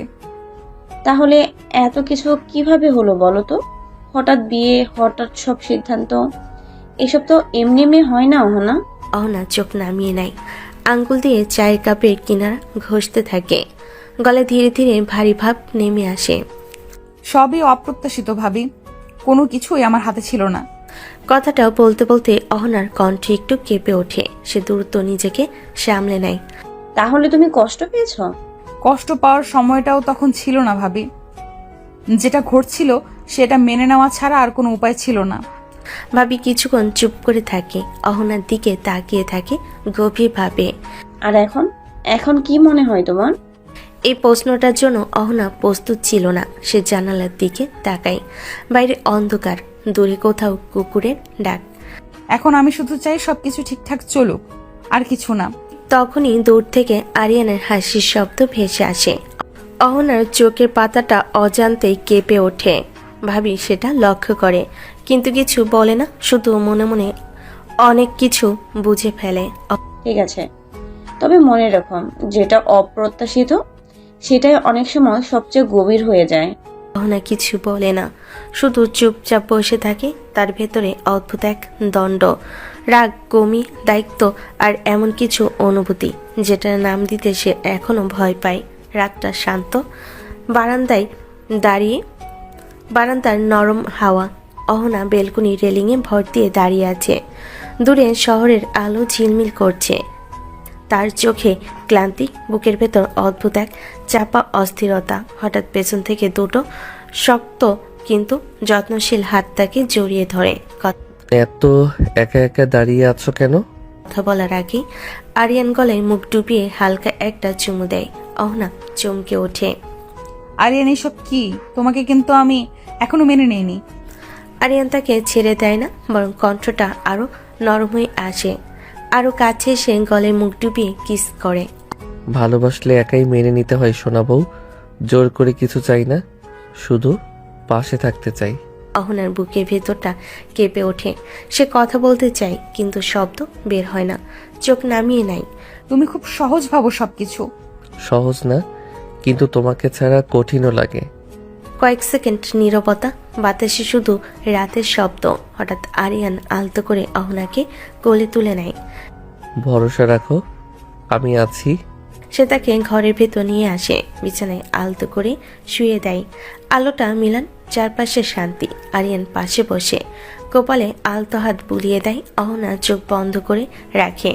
রাগ আছে, দ্বিধা আছে, তবুও কোথাও এক টুকরো নির্ভরতা। আরিয়ান নামাও আমাকে, আমি সহজে মানবো না আরিয়ান। জানি, তাই তো ধীরে ধীরে তোমার মন জয় করব। আরিয়ান তার কপালে হালকা চুমু দেয়। কোনো তাড়াহুড়ো নেই, শুধু নীরব যত্ন, নিরাপত্তার অনুভূতি। বাইরে রাত আরো গভীর হয়, আর ভেতরে দুজন মানুষের মাঝখানে জন্ম নেয় এক নিঃশব্দ প্রতিশ্রুতি। গভীর রাত, ঘরের আলো নিভে গেছে অনেক আগেই। বাইরের নিস্তব্ধতা, শুধু মাঝে মধ্যে দূরে গাড়ির শব্দ। অহনা ঘুমিয়ে আছে ভেবে আরিয়ান আস্তে করে বিছানা ছেড়ে উঠে দাঁড়ায়। সে বারান্দার দিকে না গিয়ে সরাসরি ঘরের এক কোণে দাঁড়িয়ে ফোন কানে তোলে। কণ্ঠটা আর আগের মতো নরম নেই, গম্ভীর। হ্যাঁ ঠিক আছে, আপনাদের টাকা পেয়ে যাবেন, কিন্তু একটা কথা পরিষ্কার করে বলি, কেউ যেন কিছু জানতে না পারে। ফোনের ওপাশ থেকে কি বলা হচ্ছে বোঝা যায় না। আরিয়ানের চোখ গাঢ় হয়ে ওঠে। না, এখন নয়, সময় হলে আমি নিজেই জানাবো। এই ব্যাপারটা এখানেই শেষ থাকুক। হ্যাঁ, ঝুঁকি আমি নেব, কিন্তু অহনাকে না, এই কথাটা বাদ দিন। ফোন কেটে যায়। আরিয়ান একটা দীর্ঘশ্বাস ফেলে। ঠিক তখনই পিছন থেকে শান্ত কিন্তু তীক্ষ্ণ একটা কণ্ঠ ভেসে আসে। কে কি জানতে পারবে আরিয়ান? আরিয়ান চমকে ঘুরে দাঁড়ায়, দেখে অহনা বিছানায় বসে আছে। চোখে ঘুম নেই, আছে প্রশ্ন। তুমি জেগে আছো? ফোনের শব্দে ঘুম ভাঙছে। এখন বলো, কি লুকাচ্ছ তুমি? আরিয়ান কিছুক্ষণ চুপ করে থাকে, মুখের ভাব বদলে যায়। সে ধীরে এগিয়ে এসে অহনার সামনে বসে। কিছু না, অযথা চিন্তা করো না। অযথা হলে রাতের বেলা এমন কথা বলতে হয় না। টাকা কেউ যেন না জানে। এসব কি আরিয়ান? কিছু ব্যাপার আছে যেগুলো এখন বললে ঠিক হবে না। আমি কি সেই কেউ যাকে কিছু না জানালেই ভালো? না, তুমি কেউ না, তুমি তুমি আমার সবচেয়ে আপন। তাহলে আমার চোখের দিকে তাকিয়ে বলো, এই টাকা, এই ফোন, এই গোপন কথা সবই কি সাধারণ? বিশ্বাস করো আমাকে, সময় এলে সব জানতে পারবে। আমি বিশ্বাস করতে চাই আরিয়ান, কিন্তু অন্ধ হয়ে না। দুজনের মাঝখানে নেমে আসে ভারী নীরবতা। বাইরের রাত আরো গভীর হয়। সে নীরবতার মাঝে অহনার মনে প্রথমবার স্পষ্ট হয়, আরিয়ান শুধু একজন ছাত্র বা স্বামী নয়, তার জীবনের সঙ্গে জড়িয়ে আছে এমন এক রহস্য, যার ছায়া হয়তো খুব শীঘ্রই সবকিছু ঢেকে দেবে। ভোরের আলো ধীরে ধীরে ঘরে ঢুকছে। রাতের ভারী নীরবতা কেটে গিয়ে সকালের হালকা শব্দে বাড়িটা জেগে উঠছে। বিছানার একপাশে অহনা বসে আছে, চোখে ঘুম কম, ভাবনা বেশি। আরিয়ান পাশ ফিরে তাকায়। এত ভোরে উঠে গেলে কেন? ঘুম আসছিল না। আমার জন্য? অহেতুক কথা বলো না, ওঠো, নাস্তা করবে না? আজ একসাথে ভার্সিটিতে যাব। সবাই দেখবে। দেখুক, আমরা তো একসাথে যাচ্ছি, আলাদা কিছু করছি না। ঠিক আছে, তবে বাড়াবাড়ি না। ম্যাডামের আদেশ মাথায়। কিছুক্ষণ পর ডাইনিং টেবিলে দুজন পাশাপাশি বসে। টেবিলে রুটি, ডিম ভাজি আর চা। আরিয়ানের মা হাসি মুখে বলে, আজ দুজন একসাথে যাচ্ছ? হ্যাঁ মা। ভালো, খেয়ে নে মা, খেয়ে নে ভালো করে।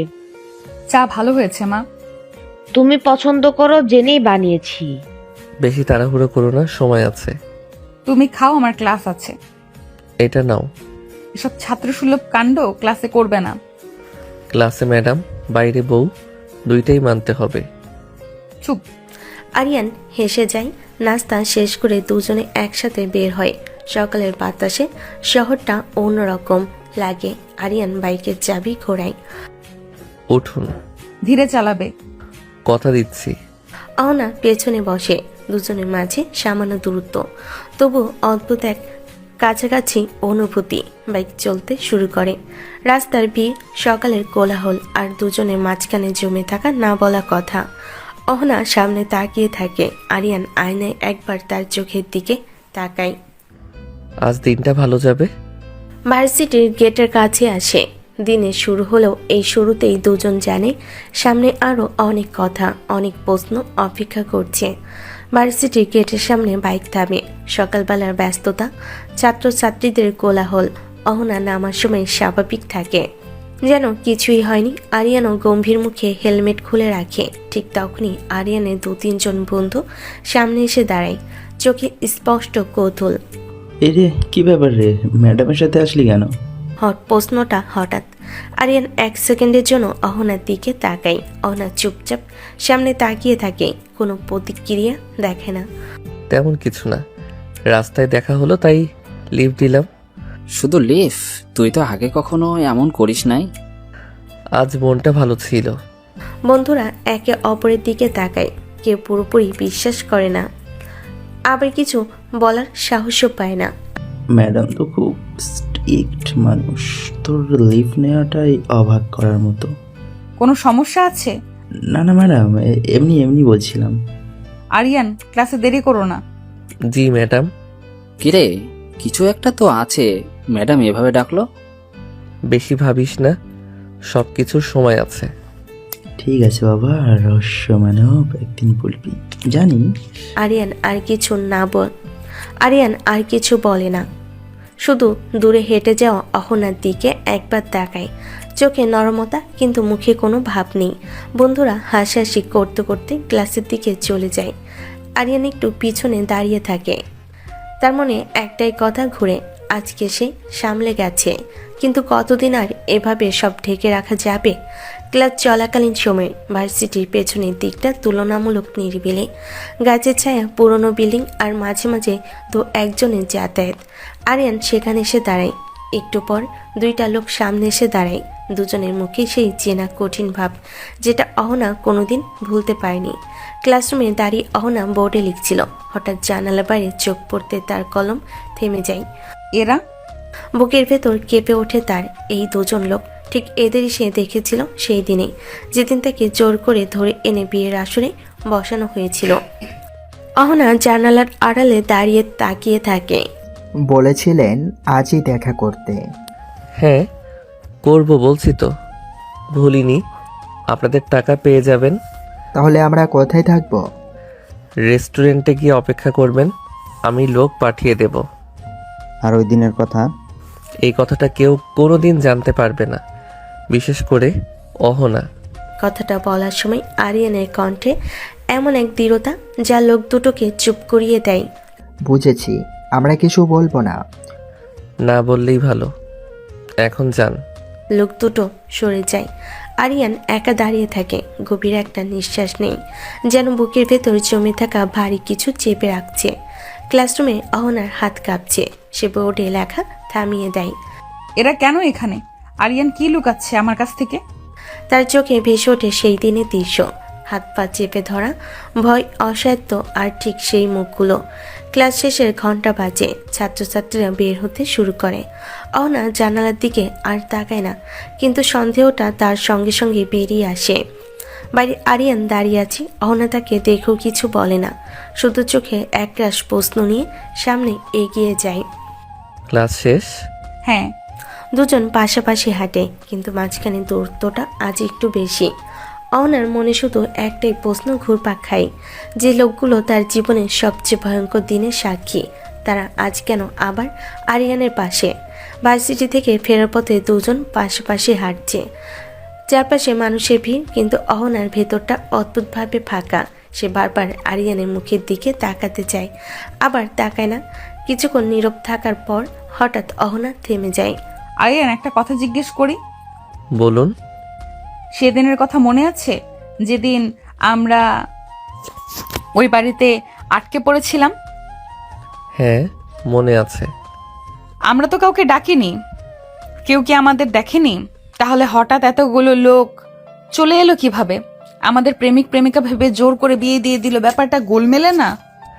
আর এসব পুরনো কথা না বলাই ভালো, সব শেষ হয়ে গেছে। শেষ হয়ে গেছে বলে কি প্রশ্নগুলো শেষ হয়ে যায়? আমার মনে হচ্ছে কেউ ইচ্ছে করে আমাদের বিয়ে দিয়েছে। কথাটা যেন বজ্রপাতের মতো লাগে। আরিয়ানের বুকের ভেতরটা কেঁপে ওঠে, হাতের মুঠো শক্ত হয়ে যায়। এসব কি বলছেন আপনি? আমি ভয় পাচ্ছি না আরিয়ান, আমি শুধু সত্যটা বুঝতে চাই। আরিয়ান কথা বলতে পারে না, চোখ নামিয়ে নেয়। ভেতরে ভেতরে একটা অজানা আতঙ্ক ছড়িয়ে পড়ে।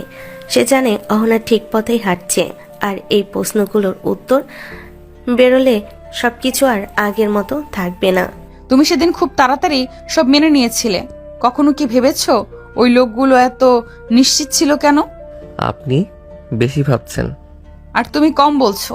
দুজনের মাঝে আবার নেমে আসে নীরবতা, কিন্তু এই নীরবতা আগের মতো শান্ত না। এতে আছে প্রশ্ন, ভয় আর চাপা সত্য। আরিয়ান মনে মনে সিদ্ধান্ত নেয়, এই রহস্যটাকে যতই জ্বালাক, অহনাকে সে এখনই সব জানতে দেবে না। আর অহনা বুঝে যায় যে বিয়েটা সে দুর্ঘটনা ভেবেছিল, তার পেছনে লুকিয়ে আছে গভীর কোনো ষড়যন্ত্র। রাতের বাতাসে চাঁদের দিকটা শান্ত, কিন্তু চাঁদ কেবল অর্ধেক মুখ দেখাচ্ছে। অহনা ছাদে এসেছে, হালকা নীরবতায় বসে। পাশের দোলনায় বসেছে তার ভাবি। বাতাসে মৃদু ঠান্ডা, দুজনেই মাঝে হালকা চাপা অদ্ভুত নীরবতা। আচ্ছা অহনা, তোমাদের বিয়ে কিভাবে হলো? আমরা তো কিছুই জানি না। আরিয়ান তো শুধু রাতে তোমাকে সাথে নিয়ে বাড়ি এসেছে। কিভাবে, কখন, কিছুই জানি না। ঠিক আছে ভাবি, শুনুন। অহনা ধীরে কথা বলতে শুরু করে, মনে করে সেই দিন কি ঘটেছিল। ওই দিন আরিয়ান আমাকে লিফট দিয়েছে। বৃষ্টি ঝরছিল ঝড়ের মতো। আমি বাইরেও গিয়েছি, কিন্তু গাড়ি রিক্সা কিছুই পাওয়া যাচ্ছিল না। হঠাৎ আমাদের সামনে এত বড় গাছ ভেঙে পড়ে। আরিয়ান তখন বাইকে ছিল। বাইকটা গাছের সঙ্গে ধাক্কা খেয়ে খুব ক্ষতিগ্রস্ত হয়েছে। স্টার্ট হচ্ছিল না, চলছিল না। আমরা তখন দেখলাম পাশেই একটা পুরাতন বাড়ি আছে। নিঃশ্বাসে সেই দিনের গন্ধ ফিরে আসে। বাতাস ভিজে কাপড়, বজ্রপাতের দূর দূরান্ত শব্দ, আর ধ্বংসপ্রাপ্ত গাছের ভাঙ্গা কাণ্ড। আমরা সেখানে উঠে যাই। বহু ঘর ছিল, পুরনো, ভেজা, কিন্তু আমরা নিরাপদ ছিলাম। ঝড় বৃষ্টির আওয়াজ এমন করছিল যেন পুরো বিশ্ব থেমে গেছে। আমরা একসাথে বসেছিলাম, কেবল নিঃশ্বাস নিয়েছি, কথা হয়নি। কেননা আশেপাশে এত গর্জন। সেদিন আমরা একে অপরের কাছে ছিলাম। হঠাৎ যে কয়েকটা লোক এসে আমাদের বাজে কাজ করছি বলে বলতে থাকে। আমরা কেউ প্রস্তুত ছিলাম না সেজন্য। তারপর তারা আমাদের বিয়ের জন্য বাধ্য করতে থাকে। আর কিছুই মনে নেই, শুধু সেই ভয় আর ঝড়ের মধ্যে নিরাপদ থাকার অনুভূতি। এইভাবেই বিয়ে হয়ে গেছে ভাবি। কেউ বোঝার আগেই আমাদের জন্য জোর করে বা অনিচ্ছাকৃতভাবে হয়ে গেছে। আহা, তাই কি? তোমরা দুজন ঝড়ের মধ্যে আটকা পড়ে এভাবে বিয়ে হয়ে গেছে? হ্যাঁ ভাবি, সেই রাতটা ভুলে যাওয়া যায় না। সবই এক অপ্রত্যাশিত মুহূর্তে ঘটেছিল। জানি না কিভাবে লোকগুলো এমনভাবে বিয়ে দিয়ে দিল। তাহলে সবই ঘটেছে তোমাদের নিজেদের অমতে। কিন্তু মনে রাখো, সত্যিটা একদিন বেরোবে। তাই যেন হয় ভাবি। রাত গভীর, ঘরের আলো নরম। অহনা ঘরে প্রবেশ করতেই আরিয়ান তার পাশে এসে দাঁড়ায়, চোখে অল্প হাসি আর মুখে একটু জিদ। এত রাত পর্যন্ত কই ছিলে সোনা? ভাবির সাথে গল্প করছিলাম আরিয়ান। আরিয়ান অহনার দিকে এগিয়ে আসে, হঠাৎ পিছন থেকে জড়িয়ে ধরে তার গলায় মুখ ডুবিয়ে কিস করে, চোখের ঝলক, মাঝে মাঝে আদরের একটু খুনসুটি মিশিয়ে। ভাবিকে সময় না দিয়ে আমাকে সময় দাও ম্যাডাম। স্বামীর দিকটাও একটু দেখো। যে স্বামী মানি না তার দিকে কি দেখব? মানবে সোনা, আদর পেলেই বুঝতে পারবে তোমার স্বামী কি জিনিস। অহনা লজ্জায় চুপ, গাল লাল, কিন্তু ভেতরে মনটা কেঁপে ওঠে। আরিয়ান তার কোমর আঁকড়ে ধরে আদর করে ঠোঁটের কাছে হালকা চুমু দেয়। আরিয়ান, কেউ দেখলে? না, দেখবে না। তুমি আমার, শুধু আমার। ঘরের চারপাশে নীরবতা, শুধু তাদের দুজনের হালকা ফিসফিস। রাত নীরব, চাঁদের আলো ভেজা ঘর। অহনা জানালার পাশে দাঁড়িয়ে আছেন। আরিয়ান ধীরে ধীরে অহনার পাশে এসে বলে, আজ আদর করতে দাও সোনা, আর পারছি না। অহনা চুপ, কোনো উত্তর দেয়নি। আরিয়ান হালকা হাসি দিয়ে অহনার হাতে হাত রাখে, নরমভাবে তাকে কোলে তুলে নিয়ে বিছানায় বসিয়ে দেয়। আরিয়ান গলায় মুখ ডুবিয়ে কিস করতে করতে বলে, তোমাকে আদর না করে থাকতে পারছি না সোনা। অহনার রাগ আর লজ্জা মিলেমিশে যেন হালকা হাসি হয়ে গিয়েছে। আরিয়ান ধীরে ধীরে তার শাড়ি হালকা সরিয়ে ভালোবাসার চুমু দিয়ে বুকে মুখ ডুবিয়ে আদর করতে থাকে। রাতের নিঃশব্দ ঘরে শুধু দুজনের নিঃশ্বাস আর হালকা হাসি ভেসে ওঠে। অহনা চোখ বন্ধ করে আরিয়ানের কাছে কিছুটা আত্মসমর্পণ করে, মনে মনে আবেগ আর উচ্ছ্বাসের মিশ্রণ। আরিয়ান প্লিজ থামো। আজ বারণ করো না সোনা, তোমাকে আদরে মরিয়ে দিতে চাই। সেই রাতের অদ্ভুত ঘনিষ্ঠতা, আদর আর নরম চুম্বনের মুহূর্তে দুজনের হৃদয় আরও কাছাকাছি চলে আসে। বাইরের নীরবতা তাদের জন্য এক উষ্ণ ও রোমান্টিক আশ্রয় হয়ে ওঠে। ঘরটা নীরব, শুধু বাইরের হালকা হাওয়ার শব্দ। অনা বিছানায় শুয়ে ব্যথায় ছটফট করছে। আর না আরিয়ান, এবার থামো প্লিজ। এইটুকু আদর সামলাতে পারছো না সোনা? প্রতিদিন আদর করলে তো তোমাকে খুঁজেই পাওয়া যাবে না। অহনা রেগে আগুন হয়ে তাকালো, হাত দিয়ে ধাক্কা দিতে চাইলো। আরিয়ান তাকে কাছে টেনে নিল। আর ম্যাডামের সাথে কিভাবে কথা বলতে হয় জানো না? আরিয়ান গলায় মুখ ডুবিয়ে কিস করে, উন্মুক্ত বুকে নাক ঘষে বারবার। অহনা বারবার কেঁপে ওঠে। আরিয়ান দুষ্টামি করে বলে, বউয়ের সাথে কিভাবে কথা বলতে হয় জানি, আর কিভাবে আদর করতে হয় তাও জানি। অসভ্য। আরিয়ান হালকা হেসে হালকা আলোতে ধীরে ধীরে আদর করতে লাগলো। অহনার লাজ আর রাগ মিশে এক অদ্ভুত কোমলতা তৈরি হলো। গভীর রাতের সেই মুহূর্তে ঝগড়া আর প্রেমের মিশ্রণে দুজনের হৃদয় আরও কাছে চলে আসে। অহনা স্বীকার করতে চায়নি, কিন্তু ভিতরে ভিতরে সে আনন্দিত। আরিয়ান বুঝতে পারছে এই রেগে থাকা অহনার মধ্যে যত্ন আর ভালোবাসার স্পন্দন কত গভীর। রোদ হালকা করে উঠেছে, ঘরটা ঘুম ভরা, নীরবতায় ভরা। আরিয়ান উঠে দাঁড়ালো অহনার পাশে, চোখে লালচে আলো মিশে আছে। ওঠো যান, অনেক বেলা হয়ে গেছে। না, আমি ক্লান্ত। আরিয়ান ধীরে ধীরে অহনার হাত ধরল, তার চোখে মৃদু উত্তেজনা। অহনা আরিয়ানের বুকে মুখ ঘষে বলে, ওঠো সোনা, ভার্সিটির সময় হয়ে যাবে। যাব না ম্যাডাম। বউ, একটু লজ্জা হলে ওঠো, না হলে সময় মিস হয়ে যাবে। অহনার চোখে অল্প রাগ আর লজ্জার চাপ, আর আরিয়ানের ধৈর্য আর আদর মিশে এক অদ্ভুত মায়া তৈরি হলো। সকালে ফ্রেশ হয়ে অহনা গোসল করে বের হলো, ভেজা চুল, চোখে হালকা ঘুমের ছাপ। আরিয়ান পাশ দিয়ে যাওয়ার সময় হঠাৎ পিছন থেকে জড়িয়ে ধরে বলল, অনেক সুন্দর লাগছে বউ। আমার সাথে ফ্লার্ট করো? না, বউয়ের সঙ্গে রোম্যান্স করি। অহনার চোখে যে তার লাজের মিশ্রণ, আর আরিয়ানের চোখে মৃদু হাহাকার, ভালোবাসার আর অম্লান খুনসুটি। তোমার রোম্যান্স আর লজ্জা একসাথে সামলাতে পারবো কি জানি না। পারবে সোনা, আজকের দিনটা শুরু হবে আমার আর তোমার ছোট ছোট খুনসুটির সাথে। সকালের ঘরটা ভেসে উঠল লাজ আর খুনসুটির মিষ্টি গন্ধে। ঝগড়া না হলেও লাজ আর আদরের মধ্যে তারা ধীরে ধীরে একে অপরের কাছে আরও কাছে চলে এলো। সকাল হলে অহনা রান্নাঘরের দিকে হেঁটে চলে গেল। আরিয়ান পাশ দিয়ে গিয়ে আবারও হালকা জোরে হাত ধরে বলল, সোনা, নাস্তা করবে না? অহনা লজ্জা পেয়ে শুধু মাথা নিচু করলো, হালকা লাজে মুখ লাল। ভাবি পাশ থেকে ধাক্কা দিয়ে বলল, কি ব্যাপার অহনা, আজ বড় অনেক আদর করেছে বুঝি? তেমন কিছু না ভাবি। বউকে আদর না করলে তো দিনটা শুরু হবে না ভাবি। ভাবি একটু চমকে তাকালো, হাসি আর কৌতূহল মিশে গেল চোখে। অহনা লাজে হেসে ফেলল, আর আরিয়ান আবার ধীরে ধীরে ওর হাতে হাত মেলালো। শুক্রবার সকালে অহনা রান্নাঘরে প্রবেশ করলো। ভাবি আর মা ইতিমধ্যে রান্নার কাজে ব্যস্ত। আজ তো শুক্রবার, একটু ভালো করে রান্না করি, সবাই মজা করে খাবে।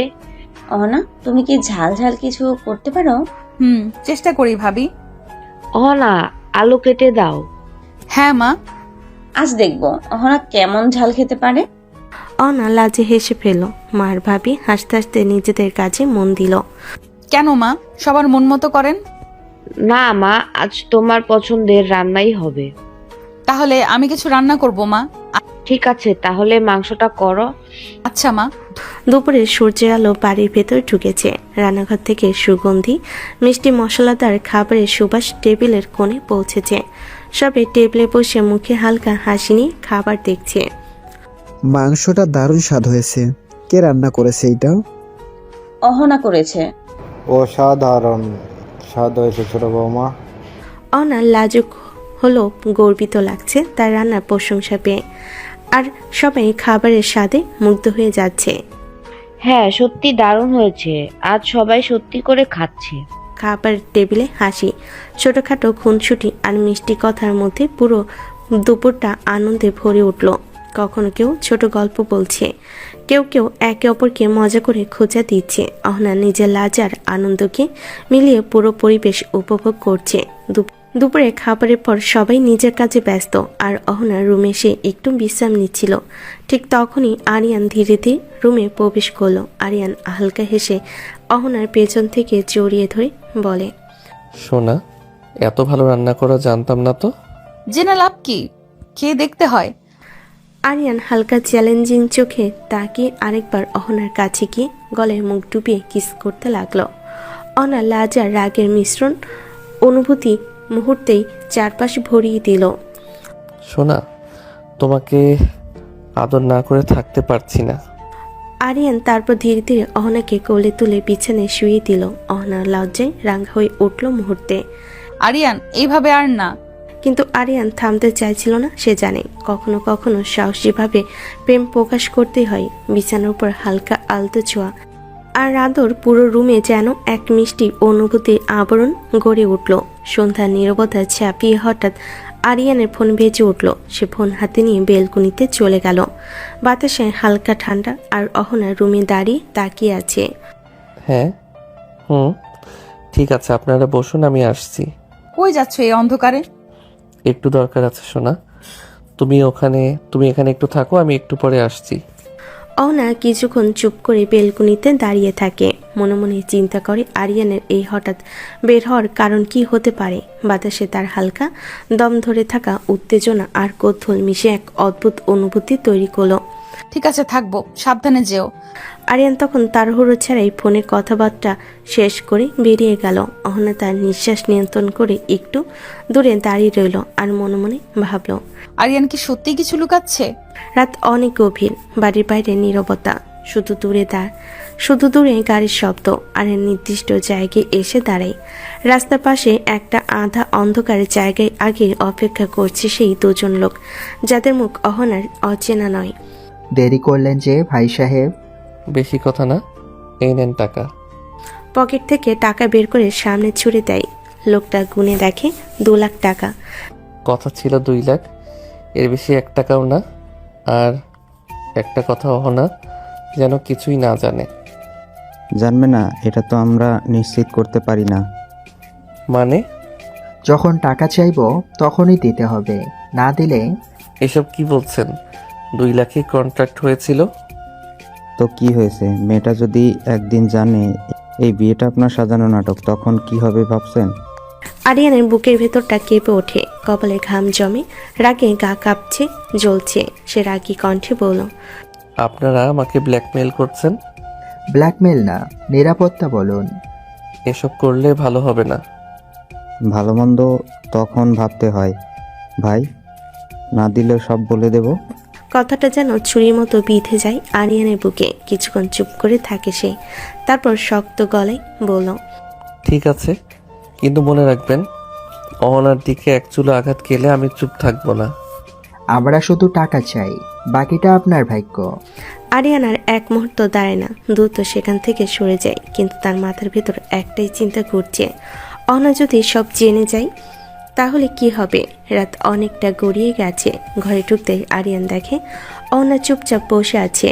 মুখে কোনো অভিমান নেই, আবার স্বাভাবিকও না। এক ধরনের নীরবতা ঘরের ভেতর জমে আছে। এখনো জেগে আছো? অহনা কোনো উত্তর দেয় না, জানালার দিকে তাকিয়ে থাকে। আরিয়ান কিছু না বলে তার কাছে গিয়ে পেছন থেকে জড়িয়ে ধরে। এত চুপ কেন ম্যাডাম? অহনা একটু নড়ে, কিন্তু সরে না। আরিয়ান গাল ছুঁয়ে দেয়, কপালে হালকা চুমু খায়। রাগ করেছো? অহনা চুপ করে থাকে। আরিয়ান বুঝে যায় এই চুপটাই অনেক কিছু বলছে। সে অহনাকে সামনে ঘুরিয়ে নেয়। দেখো, এভাবে চুপ থাকলে আমার বেশি খারাপ লাগে। তুমি কোথায় গিয়েছিলে? বন্ধু ডেকেছিল, তাই গেছিলাম। এত রাতে? হ্যাঁ, একটু দরকার ছিল। অহনা আর কিছু বলে না, শুধু দীর্ঘশ্বাস ফেলে। আরিয়ান আবার তাকে কাছে টেনে নেয়। বিশ্বাস করো, আমি তোমার কোনো ক্ষতি চাই না। জানি না, কিন্তু কিছু নীরবতা ভয় ধরায়।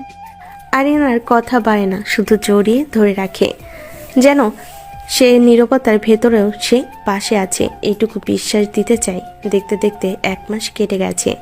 সময়টা যেন নীরবে অনেক কিছু বদলে দিয়েছে। যে অহনা একসময় দ্বিধা আর প্রশ্নে ভরে ছিল, আজ সে অনেক শান্ত। আরিয়ানার অহনার সম্পর্কটা ধীরে ধীরে গভীর হয়েছে। ঝগড়া হয়েছে, অভিমান হয়েছে, আবার ভালোবাসাও বেড়েছে। ঘরের ভেতর এখন আর অস্বস্তি নেই। একসাথে চা খাওয়া, রাত জেগে কথা বলা, ভার্সিটিতে যাওয়া, আগে ছোট ছোট খুনসুটি, সব কিছুতেই একটা আপন ভাব চলে এসেছে। কিন্তু একটা বিষয় এখনও একই রয়ে গেছে, ভার্সিটিতে কেউ কিছু জানে না। আজ সকালটা অহনার কাছে একটু আলাদা। আয়নায় নিজের দিকে তাকিয়ে সে গভীর শ্বাস নেয়। আর লুকিয়ে রাখবো না, এবার বলতেই হবে। কি ভাবছো ম্যাডাম? এত সিরিয়াস লাগছে কেন? আরিয়ান, আজ আমি ভার্সিটিতে একটা কথা জানাতে চাই। কি কথা? আমাদের কথা, আর লুকিয়ে রাখতে চাই না। ভয় পাচ্ছ? হ্যাঁ, কিন্তু ভয় থেকে বড় হয়ে গেছে একটা দায়িত্ব। আমি তোমার সাথে আছি, যাই বলো, যেভাবেই বলো। ক্যাম্পাসে ঢুকতেই পরিচিত সব মুখ, ছাত্রছাত্রীদের কোলাহল, সহকর্মী ম্যাডামের ব্যস্ততা, সব আগের মতোই। কিন্তু অহনার বুকের ভেতর আজ অন্যরকম চাপ। একজন সহকর্মী এগিয়ে আসে। আরে অহনা, আজ তোমাকে কেমন জানি আলাদা লাগছে। হয়তো আজ একটা সত্য বলার দিন। কি সত্য? অহনার ক্লাসের দিকে তাকাই। দূরে আরিয়ান বন্ধুদের সাথে দাঁড়িয়ে। চোখাচোখি হতেই আরিয়ান মাথা নেড়ে বললে, বলতে পারো। অহনা গভীর শ্বাস নেই। ভয় আছে, কিন্তু পেছনে ফেরার ইচ্ছে নেই। এই সম্পর্কটা শুধু গোপন গল্প হয়ে থাকবে না, এটা আমার জীবন, আমার সত্য। ভার্সিটির বড় হলরুমটা আজ অন্যরকম ব্যস্ত। শিক্ষক, শিক্ষিকা, স্টুডেন্ট সবাই উপস্থিত। অহনার সামনে দাঁড়িয়ে আছে, মুখে শান্ত ভাব, কিন্তু বুকের ভেতর ঝড়। এক মুহূর্তের জন্য সে চোখ বন্ধ করে গভীর শ্বাস নেয়। তারপর মাইকের সামনে এগিয়ে আসে। আপনারা সবাই জানেন আমি অবিবাহিত। হলরুমে হালকা গুঞ্জন ওঠে। সবে মনোযোগ দিয়ে তাকিয়ে আছে। কি বলতে চলেছে ম্যাডাম? সবাই শুনতে আগ্রহী। কিন্তু এটা সত্য নয়। গত 2 মাস আগে আমার বিয়ে হয়েছে। চারপাশে ফিসফাস শুরু হয়ে যায়। কেউ বিশ্বাস করতে পারছে না। ম্যাম কি সত্যি বলছে? কারোর বুঝে আসছে না। আমি এতদিন বলতে পারিনি, লজ্জা লাগতো, কারণ সে আমার জুনিয়র, সে আমারই ছাত্র। এই কথাই পুরো হলরুমে যেন শ্বাস আটকে যায়। ছাত্র মানে, তার মানে এই ভার্সিটিতেই পড়ে। কে সে? কে হতে পারে? সবে আগ্রহী হয়ে তাকিয়ে রইল। কিন্তু আজ আর লজ্জা নেই, কারণ আমাদের সম্পর্ক পবিত্র। আমরা দুজন একসাথে ভালো আছি। আর সে আর কেউ নয়, আরিয়ান। মুহূর্তের মধ্যেই পুরো ভার্সিটি স্তব্ধ হয়ে যায়। তারপর কেউ অবাক চোখে তাকিয়ে আছে, কেউ ফিসফিস করে কথা বলছে, কেউ বিশ্বাসই করতে পারছে না। আরিয়ান তো ওনার ছাত্র। এটা কিভাবে সম্ভব? চারিদিকে কানাঘুষা ছড়িয়ে পড়ে। গুঞ্জনে ভরে যায় পুরো হলরুম। আরিয়ান পেছন থেকে এগিয়ে আসে। মুখে কোনো ভয় নেই। সে অহনার পাশে দাঁড়িয়ে বলে, ম্যাডাম একা না, আমি তার স্বামী, আর আমি গর্বিত তাকে স্ত্রী হিসেবে পেয়ে। অহনা একবার আরিয়ানের দিকে তাকায়, চোখে কৃতজ্ঞতা, বিশ্বাস আর ভালোবাসা। চারপাশের কানাঘুষা আরও জোরালো হয়, কিন্তু অহনার বুক হালকা, কারণ আজ সে আর লুকাচ্ছে না। হলরুমে এখনও কানাঘুষার শব্দ থামেনি। অহনা ঘোষণা সবাইকে নাড়িয়ে দিয়েছে। কেউ ফিসফিস করছে, কেউ বিস্ময়ে তাকিয়ে আছে। ঠিক সেই সময় অহনা আবার মাইকের সামনে এগিয়ে আসে। এবার তার গলা আরও শান্ত, আরও দৃঢ়। আমি জানি এই কথাটা নিয়ে আপনারা অনেক কথা বলবেন, কানাকানি করবেন, প্রশ্ন উঠবে। তাই আজ আমি আরেকটা সিদ্ধান্ত নিতে এসেছি। আমি আজই রিজাইন করতে চাই। রিজাইন? হ্যাঁ, আমি আর এই ভার্সিটিতে চাকরি করব না। আপনারা যেন ভুল না ভাবেন, আমাদের বিয়ে প্রেমের নয়। এটা একটা কারণে আমরা বিয়ে করেছি। অনার চোখে এক ফোঁটা জল চিকচিক করে ওঠে, কিন্তু পড়ে না। সে জানে এখানে চাকরি করা আর সম্ভব হবে না। আপনারা হয়তো ভাবতে পারেন আমরা ভার্সিটিতে প্রেম করেছি, কিন্তু সেটা সত্যি নয়। তাই যাতে ভবিষ্যতে কেউ কোনো কথা বলতে না পারেন, আমি নিজেই সরে যাচ্ছি। পুরো হলরুম স্তব্ধ, কেউ কিছু বলছে না। ঠিক তখনই আরিয়ান এগিয়ে আসে, কণ্ঠে উৎকণ্ঠা। সে এই ব্যাপারে কিছু জানে না। এই সিদ্ধান্ত তুমি কখন নিলে? আমাকে তো বললে না। অহনা আরিয়ানের দিকে তাকায়, চোখে মায়া, কিন্তু সিদ্ধান্তে এক চুলো নরম না। সে সাহস করে বলে, নিয়েছি কাল রাতে, বলিনি তোমাকে। কেন? কারণ জানতাম তুমি মানবে না, কিন্তু এই লড়াইটা আমাকে একাই লড়তে হবে। আরিয়ান চুপ করে থাকে। সে বুঝে যায় এই সিদ্ধান্ত অহনা হালকাভাবে নেয়নি। এটা তার আত্মসম্মানের সিদ্ধান্ত। আজ অহনা শুধু নিজের চাকরি ছাড়ছে না, সে নিজের সম্মান, নিজের ভালোবাসাকে রক্ষা করতে এক বড় ত্যাগ স্বীকার করছে। কিন্তু এই ত্যাগের পর সামনে কি অপেক্ষা করছে? সম্মান না আরও বড় ঝড়? হলরুমে থমথমে নীরবতা। অহনার সিদ্ধান্তে সবাই স্তব্ধ। ঠিক সেই সময় আরিয়ান এক ধাপ এগিয়ে আসে। তার কণ্ঠে কোনো দ্বিধা নেই, শুধু দৃঢ়তা। তোমার সব সিদ্ধান্তে আমি পাশে আছি, চিন্তা করো না অহনা, তুমি একা নও। অহনা আরিয়ানের দিকে তাকায়। চোখে জমে থাকা ভয়টা যেন একটু হালকা হয়ে আসে। আমি জানতাম তুমি আমাকে বুঝবে। ঠিক তখনই প্রধান শিক্ষক মাইকের সামনে আসেন। তার কণ্ঠ শান্ত কিন্তু দায়িত্বপূর্ণ।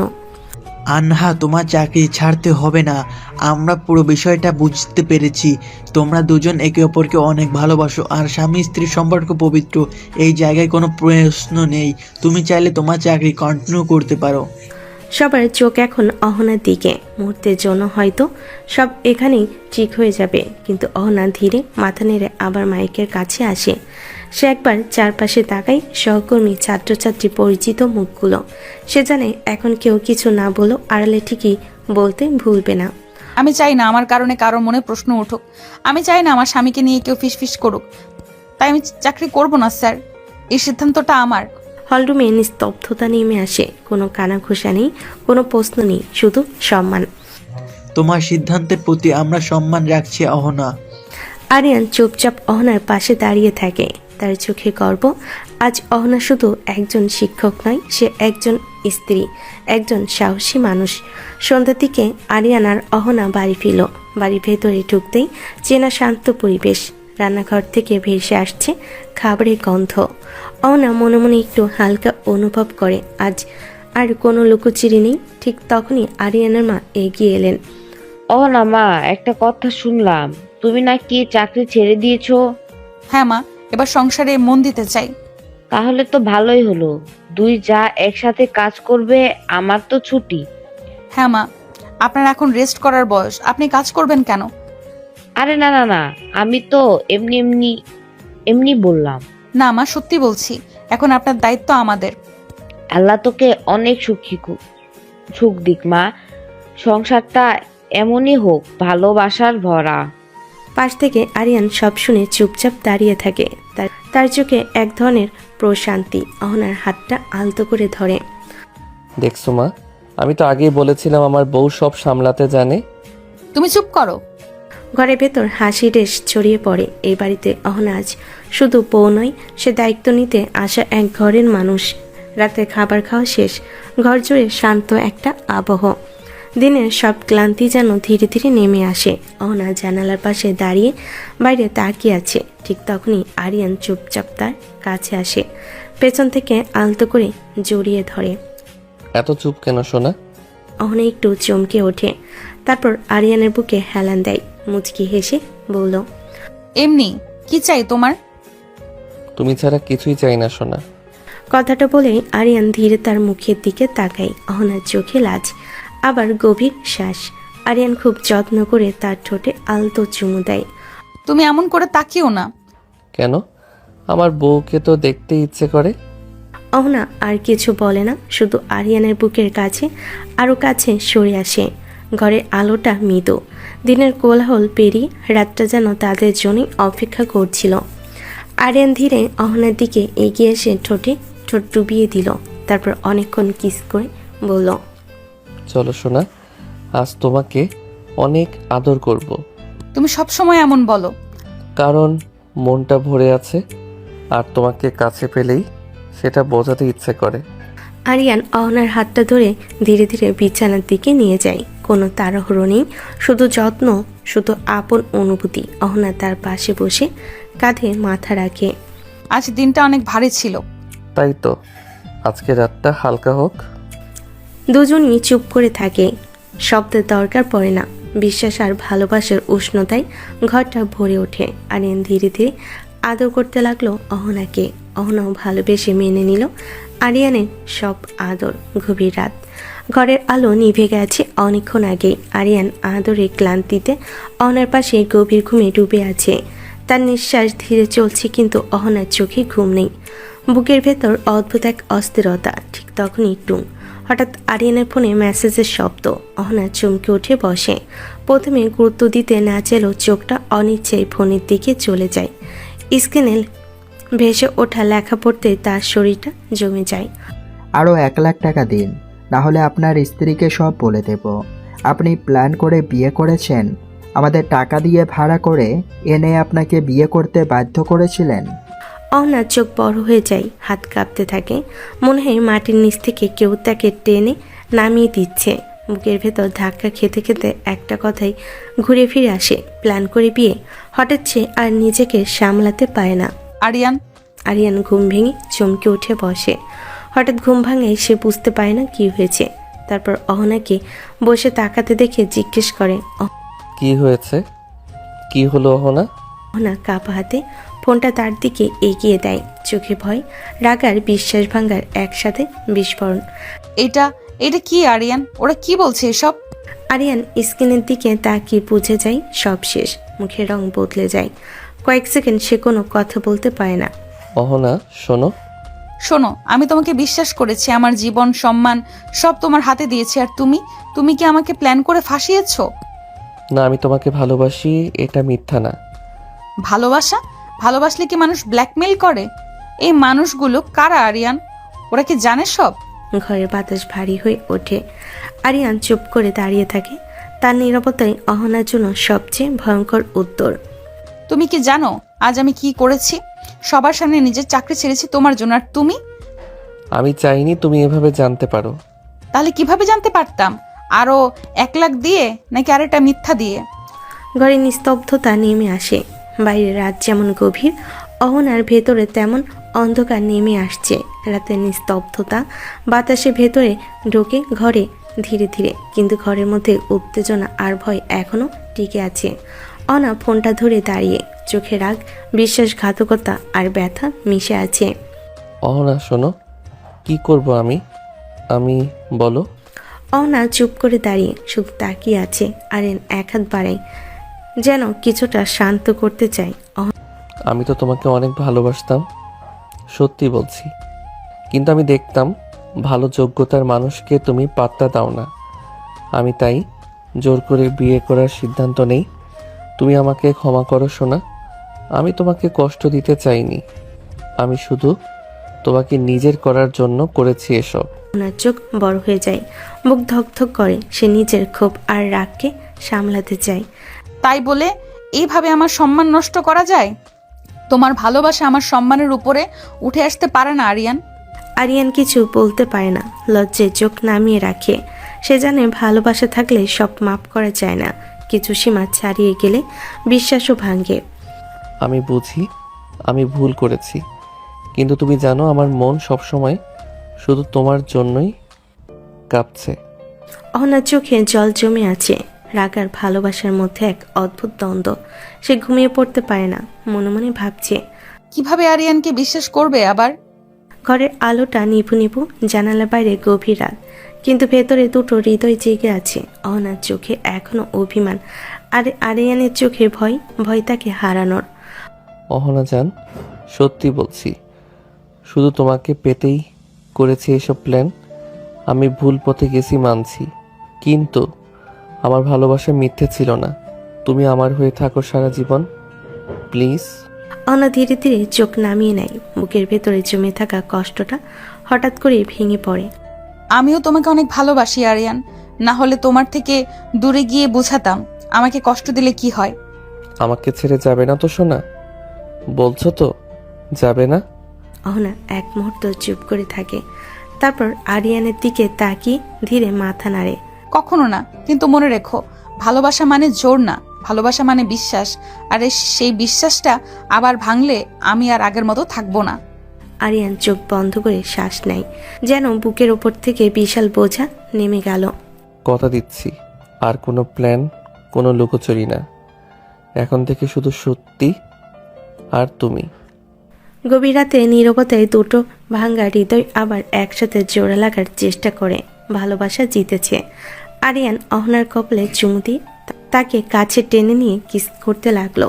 অহনা আরিয়ানের স্পর্শে সব ভুলে গিয়ে তাকে আপন করে নিল।